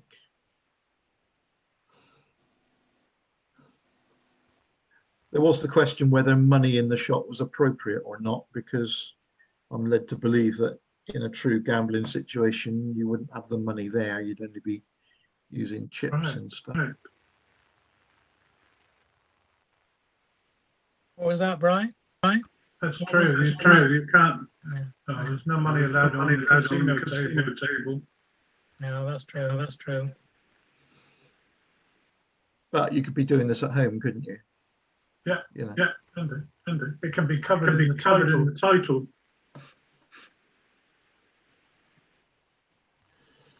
I was just trying to get her to sort of do different poses, because some of them ultimately looked a little bit static. So she's dealing and things, but I think this one's Jim's, I think, with a little bit of tweaking. So what we've got to bear in mind that obviously all these images have the opportunity to do post-processing, to introduce background, smoke, vignetting, or whatever you want, or contrast, and depends what. So these are really start images, if you know what I mean, and you know, cropping and things.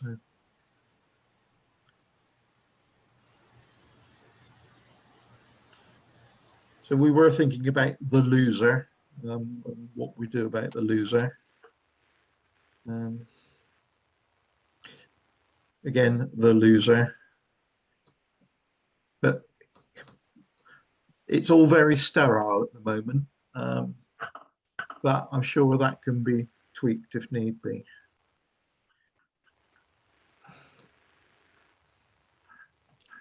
There's two jokers in this picture. Is that, I'm not sure if that's a Photoshop job or whether it's a Photoshop job. That's three images there. Okay. I think if I was a judge and looked closely, you'd almost, I don't know, would you imagine that those cards haven't been released, or maybe the top ones would have been? You know. Well, there's two, three of spades to start with. There is. Well spotted. Card sharp. Now, I know a man who could change the 3 to a 2 and delete some of the.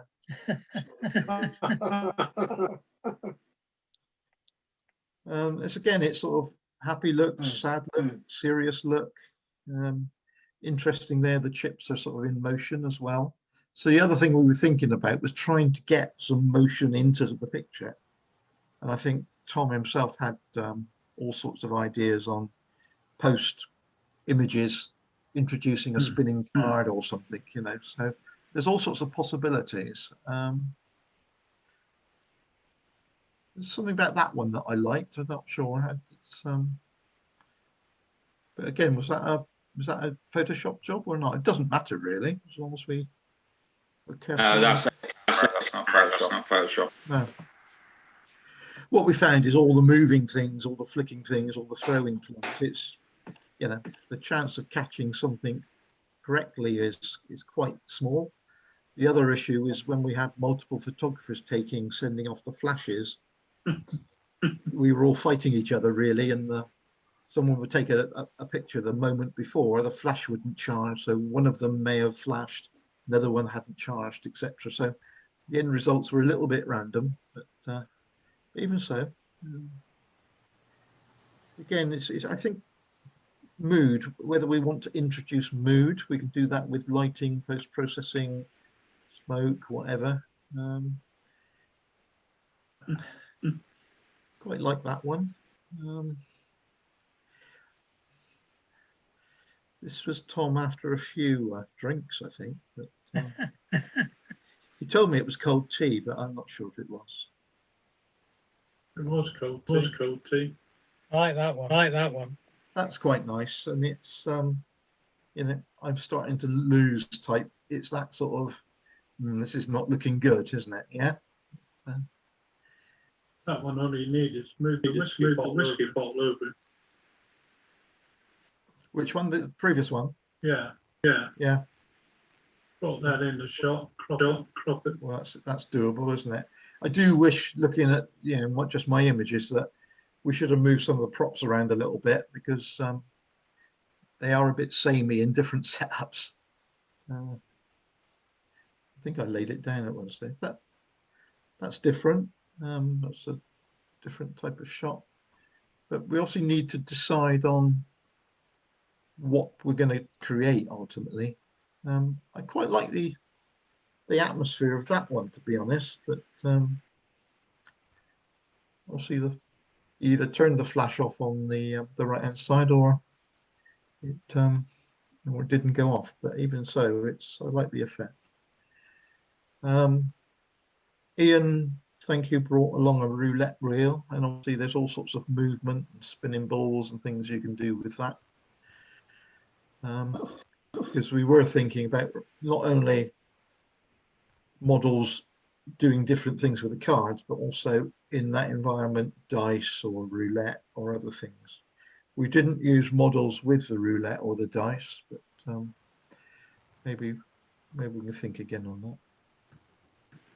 I think some of these latter ones are from our initial shoot on the first week, where we didn't have a black background. Yeah. But seeing what Peter can do with pictures, then we can turn the blue to black, I'm sure. And again, this is, I think this is a genuine one. That's a genuine shot, but Jim sort of didn't come dressed as the model on that occasion, but it was a trial run. But, so smiley. So there's a few here. I think these are Ian's, where playing around, and these sorts of images we can obviously play around at home subsequently, if we want movement and detail, because within the panel we've got to decide whether we want them all with individuals or two people in, or just some with people in and some with some other aspects of the gambling. There's several of these. Sometimes they look a little bit false, even if they're genuine.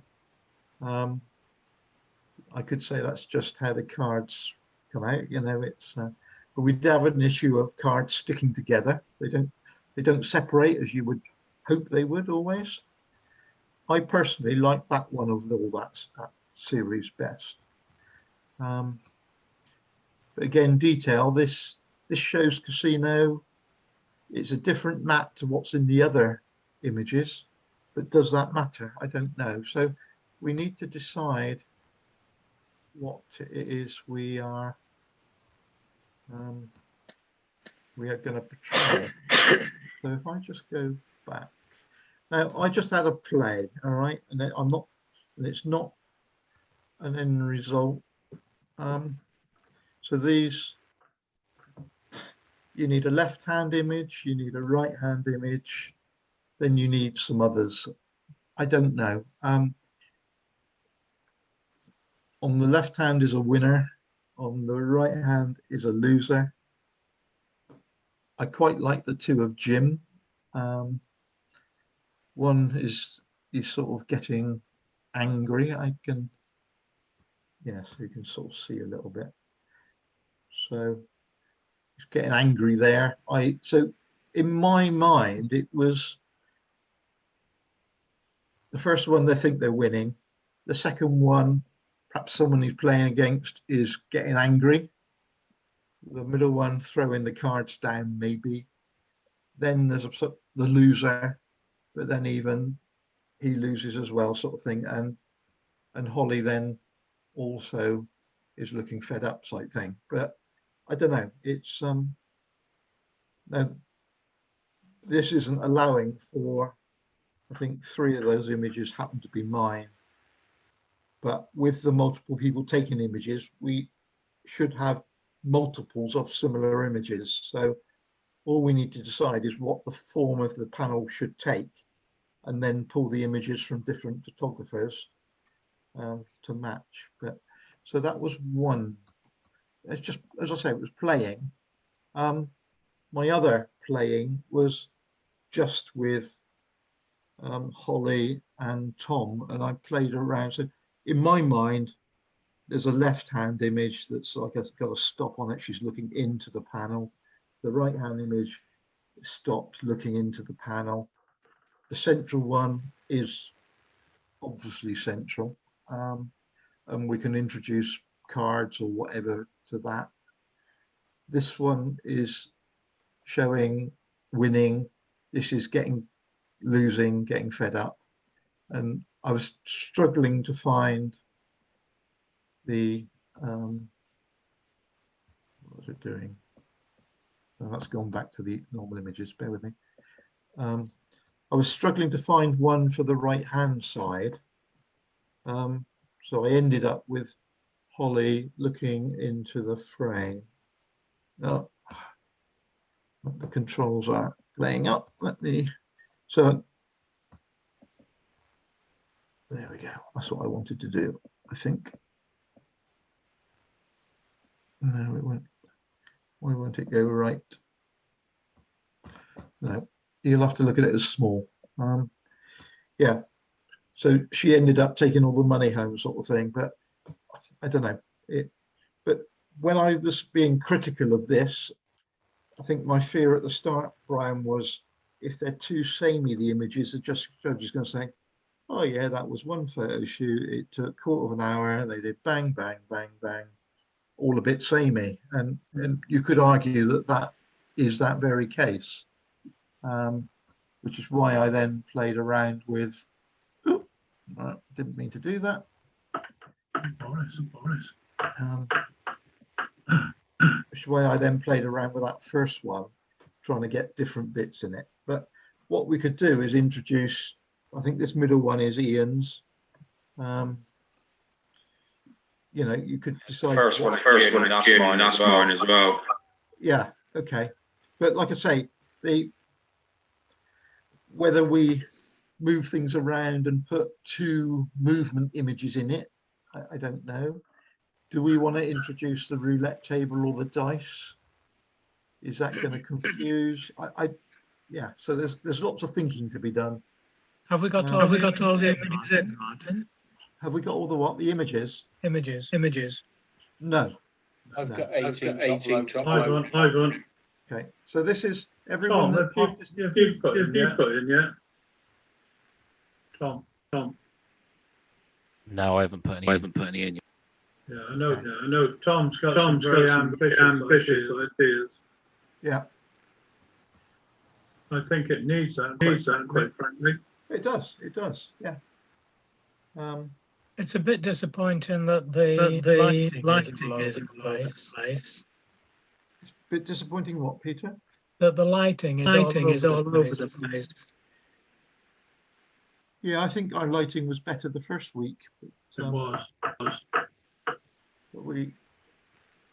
I think the second we moved it around for different reasons and left it.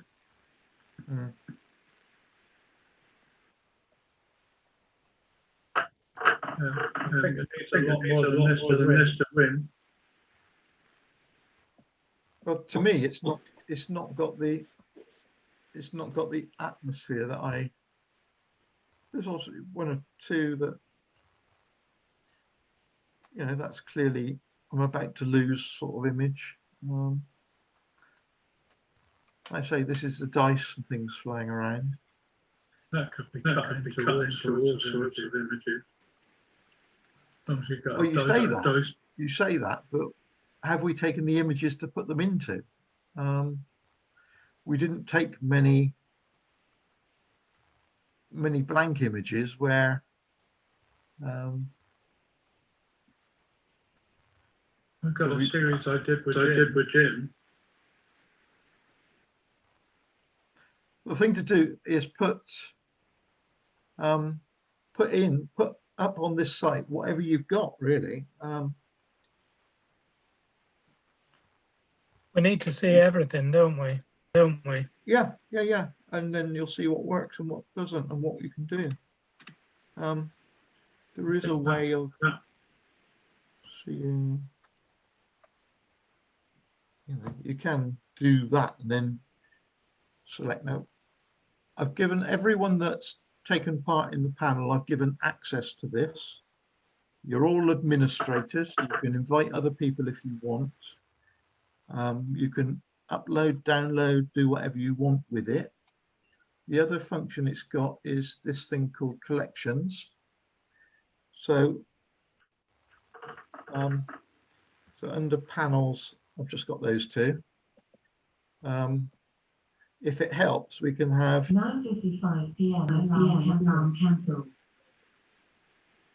I didn't quite catch what she said. Is she going to stop recording? We're still recording, I think. But left image, so we can put left images together if we want, and we can put center images, things that may form a center, and we can put the other one there is right images. Yeah. So when we start playing around, the fact you put things in a collection just means you're grouping them together. You're not taking them from that original panel. Okay. So all you'd need to do is you go on that one and then say there, add to a collection. All right. And then you choose which collection you want to put that image in. So all right, I think that might. All right. So that's now in the center images. So for collating, we can do what we like. You can create collections if you want. So we can play games with it. Can we tell whose pictures are which? No, that's something we perhaps should have said at the outset. So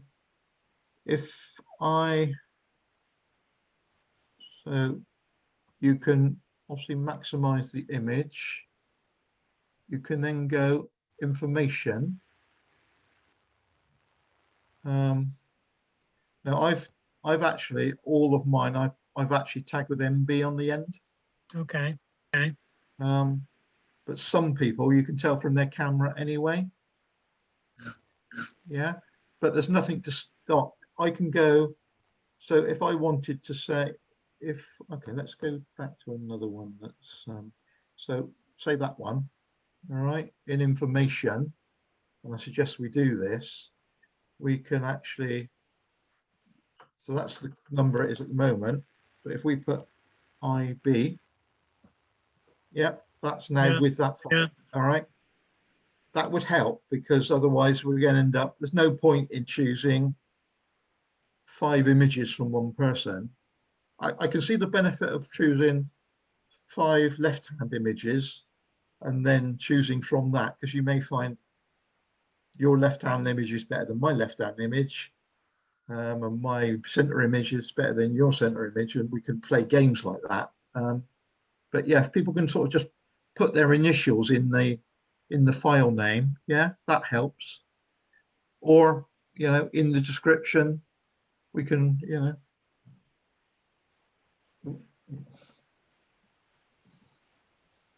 all right, it's all possible. All right. The other thing is we can comment, I think. There, that's that symbol. So you can start a conversation and just say like this, yeah. And, right. So that also says who made the comment as well, which is quite useful. All right. So any of you can do that. But the way I look at it, and these symbols here, so Peter, if you want to play, go download, and that's just downloaded that file onto my computer. All right. Yeah. So it's playable. Yeah. True. I've also set it that if anyone by mistake goes delete, the system reinstates it again.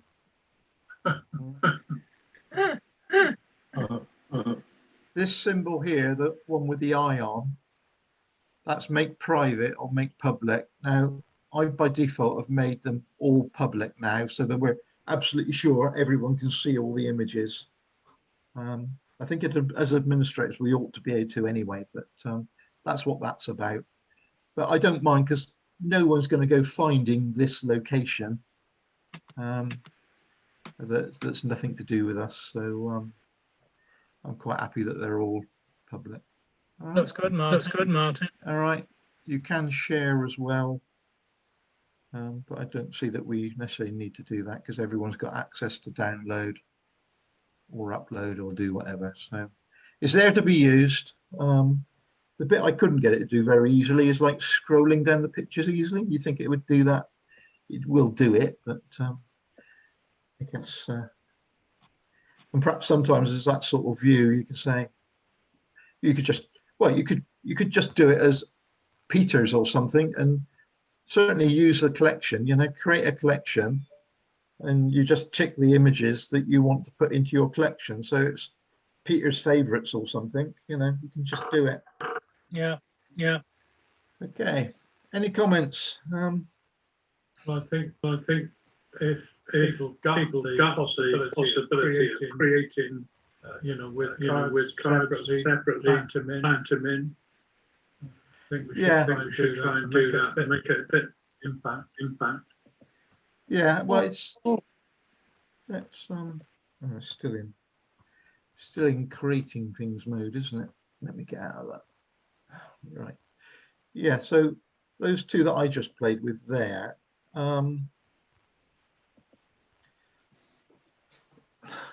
Yeah, if we had two images with moving cards, moving money, something, you could make them number 2 and number 4, then decide what you want to put in the center.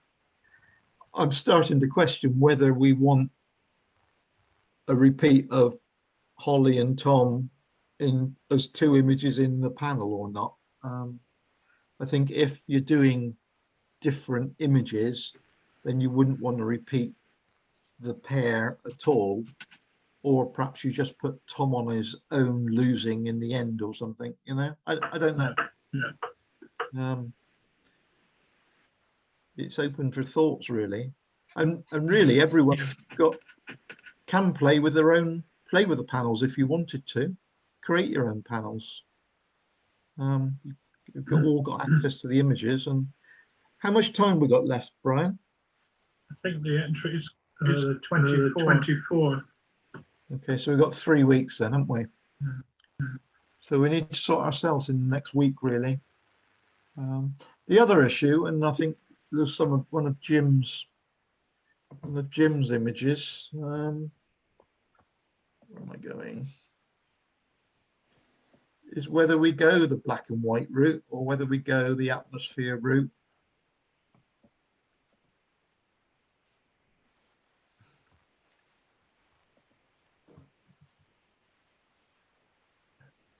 Yeah, you can introduce contrast. I don't know. Does the subject lend itself to that? Does the subject lend itself to a smoky atmosphere? I think it would work. Yeah. You can get definitely Holly with a mask. And smoke in a modern building. Yeah, but we can. I think the title's there to make it what you want, Neil. Yeah, definitely make it what you want. You're talking about can't have money, you can't have this, so you've got to go. Depends how realistic you're making, doesn't it? I think you need a plumb for it. If we call it something casino, then we have to stick to the rules. Yeah, but if you called it illegal gambling, you could. There are no rules. Yeah, exactly. Yeah. So exactly when the driver. Yeah. Okay. Some you win, some you lose. Right. Any thoughts, anyone? Or have we done? We need everybody to be clever. I just think we need those images. Well, we will get more images. So we've got Tom's, Neil's. I don't know if Jane's uploaded any yet. Martin, have you put all your images up or sufficient images up? No, I've got some more to go up. Okay. Well, you can obviously see what's there now. So I think if you've got anything that's subtly different or you consider is an improvement on what's there, then put them up there. You know, it's got the capacity to take whatever we send up there, and then we're in with a fighting chance. Well, it doesn't necessarily have it's an improvement. Well, it's almost have the right. Yeah, I think you're right, Peter. It can be. Yeah, you don't know what you need yet, do you? Nope. When I was trying to put those couple of panels together, you ended up trying to I want a right-hand shot. I want a right-hand shot, but then you found that you were very limited on what you could use as a right-hand shot. That's right. So the more, which is why we have, you know, I think it was 11 of us or whatever intending to take images. I lost count how many were there in the end on Saturday, but that's why we wanted as many people as possible taking images, so we've got a good selection to choose from, because you know three of us could have taken the same instant in time, all from slightly different angles, and one would work and the other two wouldn't for what we want to use. Yeah. So the other thing I was thinking is that I wouldn't want to impose on Holly and let's say get her back again, but there's no reason why we couldn't co-opt Jim or Tom to come and create an image in a particular way, an evening or again of a morning or something in the next week or so, to fill a space that we've got. Yeah.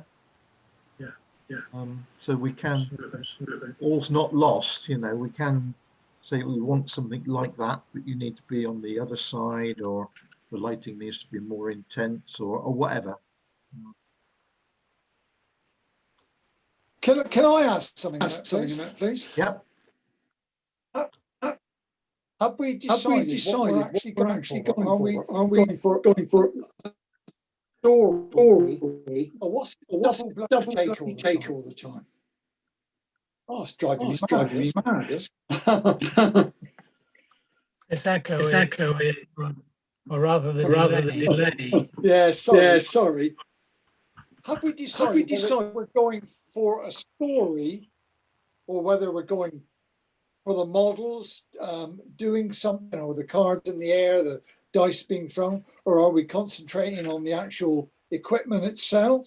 You know, the type of things, the cards, the chips, the roulette table, or what? I don't think anything's decided yet, Keith. I don't think we see maybe even different types of models there. No, but should we not try and decide that first so that we know where we're going along then? Well, what we did was take whatever we could on Saturday. I thought. So we weren't trying to eliminate anything. Yeah. But the question is, this is a picture of the roulette wheel spinning. Yeah. But is it powerful enough? You know, for this level of competition, is that enough? Does it need a hand? Does it need something Well, that's else? fine. I don't know. I think the dice are clever, but With the roulette, we certainly need the ball spilling round, don't we?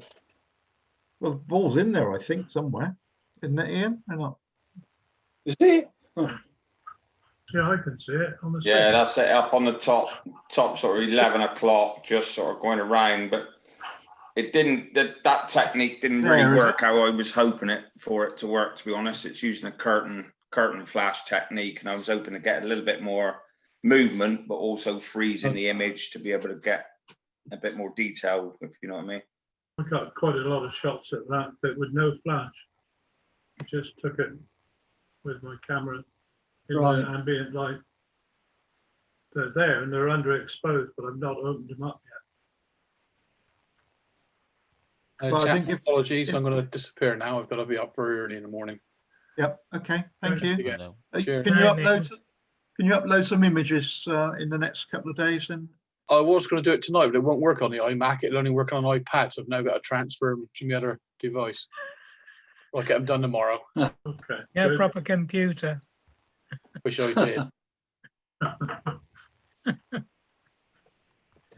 Okay. Yeah, you're right to ask the question, Keith. We were just taking what we could. So with the models, we took what we could. And the idea was left, center, and right shots. I'm not being critical. I'm just trying to find out, what we're really sort of aiming at. That's all. We're hoping something will pop out, Keith. Yeah. Yeah. But my question is, okay, that image, we would need to do work on that to make it more atmospheric. Yeah. And when we do that, is it going to be powerful enough? I don't know. I can't visualize the final image from that. Yeah. No, I can't either. No. I think they need to see his face on that. It's got to be a lot smarter. But that's the trouble with the setup, that it was quite sterile, really. Yeah.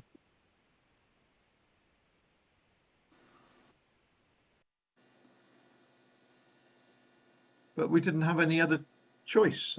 We did consider introducing some smoke or whatever, which we didn't do. Partially because the centre didn't know anything about the smoke alarms that were in the real room, whether they were working, and they didn't know how to isolate them. All right. Yeah.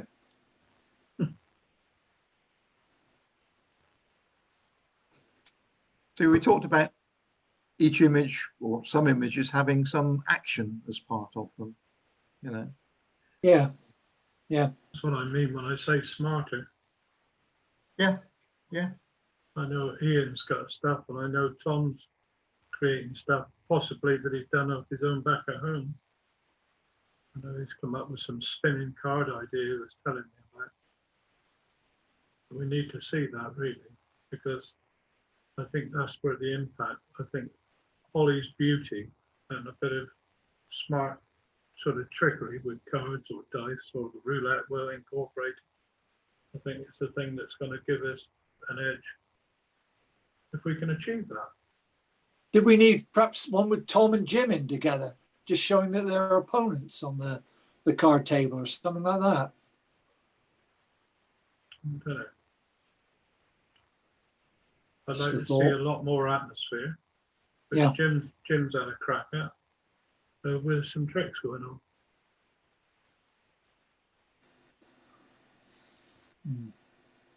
Okay. Okay. Have we got that? Do we need to do that? I think we need to try and get all the images in the next few days and have another look. Yeah. Collectively, if we picked out a panel of 5 from our own takings and put in, from the centre out both ways, what we consider our best image and have a look at that. Bearing in mind a bit of creativity would always help. Yeah.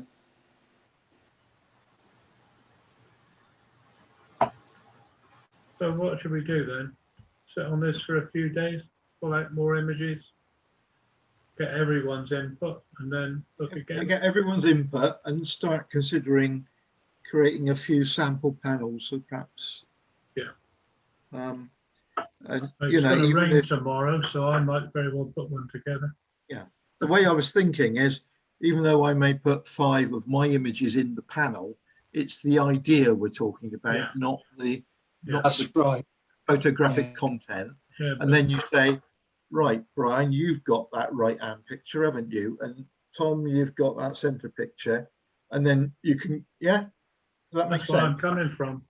If we all put our best 5 in, then surely we can get a collective 5 that's pretty good from different people. Yeah. All right. And then Ian, if you've got anything completely magic wand on them. Yeah, and if you've got completely different ones, create a panel with that, and then we can say, oh, I like those 3, but we could put one of Tom and Holly or one of Jim in a position with those unusual ones, and maybe that would work. I don't know. You two, I'm still conflicted on my own mind as to whether we want people in all of them or different people in every single one, or we don't have quite so many people in the panel. We just have clever shots. I think people are better than objects in many ways, because they always give interest. Yeah. People are always interested in people. So, it can be an advantage. Going on from that though, Peter, if we can have people with some trickery, that is believable, surely that has a fighting chance, doesn't it? Yeah, well, I mean, that would fit the bill just as well, Martin. Well, that's the one I put together in about 5 minutes, I think. I pinched cards from other shots I had and just cut them in, but I didn't realize I had 2, 3 of space. But it was really to demonstrate, my thoughts. Yeah. Then it needs doing a lot more to get effects into it. But the basic stuff is there. Yeah. For me. Not because it's mine, simply I see the group, in this way, being a bit clever. Yeah. Tom said, how the bloody hell do they do that? So if we can create the judge to think that way, it's going to look twice. Yeah, it's one clever shot, fine, but if we can create 5 clever shots, then and subtly different, yeah. Like I say, we may have to. For me, that'd be a good right-hand side one, Yeah, yeah. But it wants some magic on it. Okay, I think we've almost exhausted tonight. Yep. All right. So food for thought. Yep. If you want a Zoom meeting on Thursday or something like that, Brian, let me know. We can take it further. So a lot of people got to go to work. Yeah. Oh yeah. But, of the people present now, would they, Friday or Saturday, even a Sunday evening? Just for an hour, whenever, 6 whenever. o'clock, something like that. Yeah, but everyone keep revisiting that site and look at what the images are that are coming in, because obviously in the next few days it'll get populated more, won't it? And see what's possible. All right. Okay, doke. Okay. Thank you, everybody. Thank you. Thank you, Peter. Thank you. You're welcome. Yeah, thanks for that, Peter. Hey, Peter. Very good. Well done, buddy.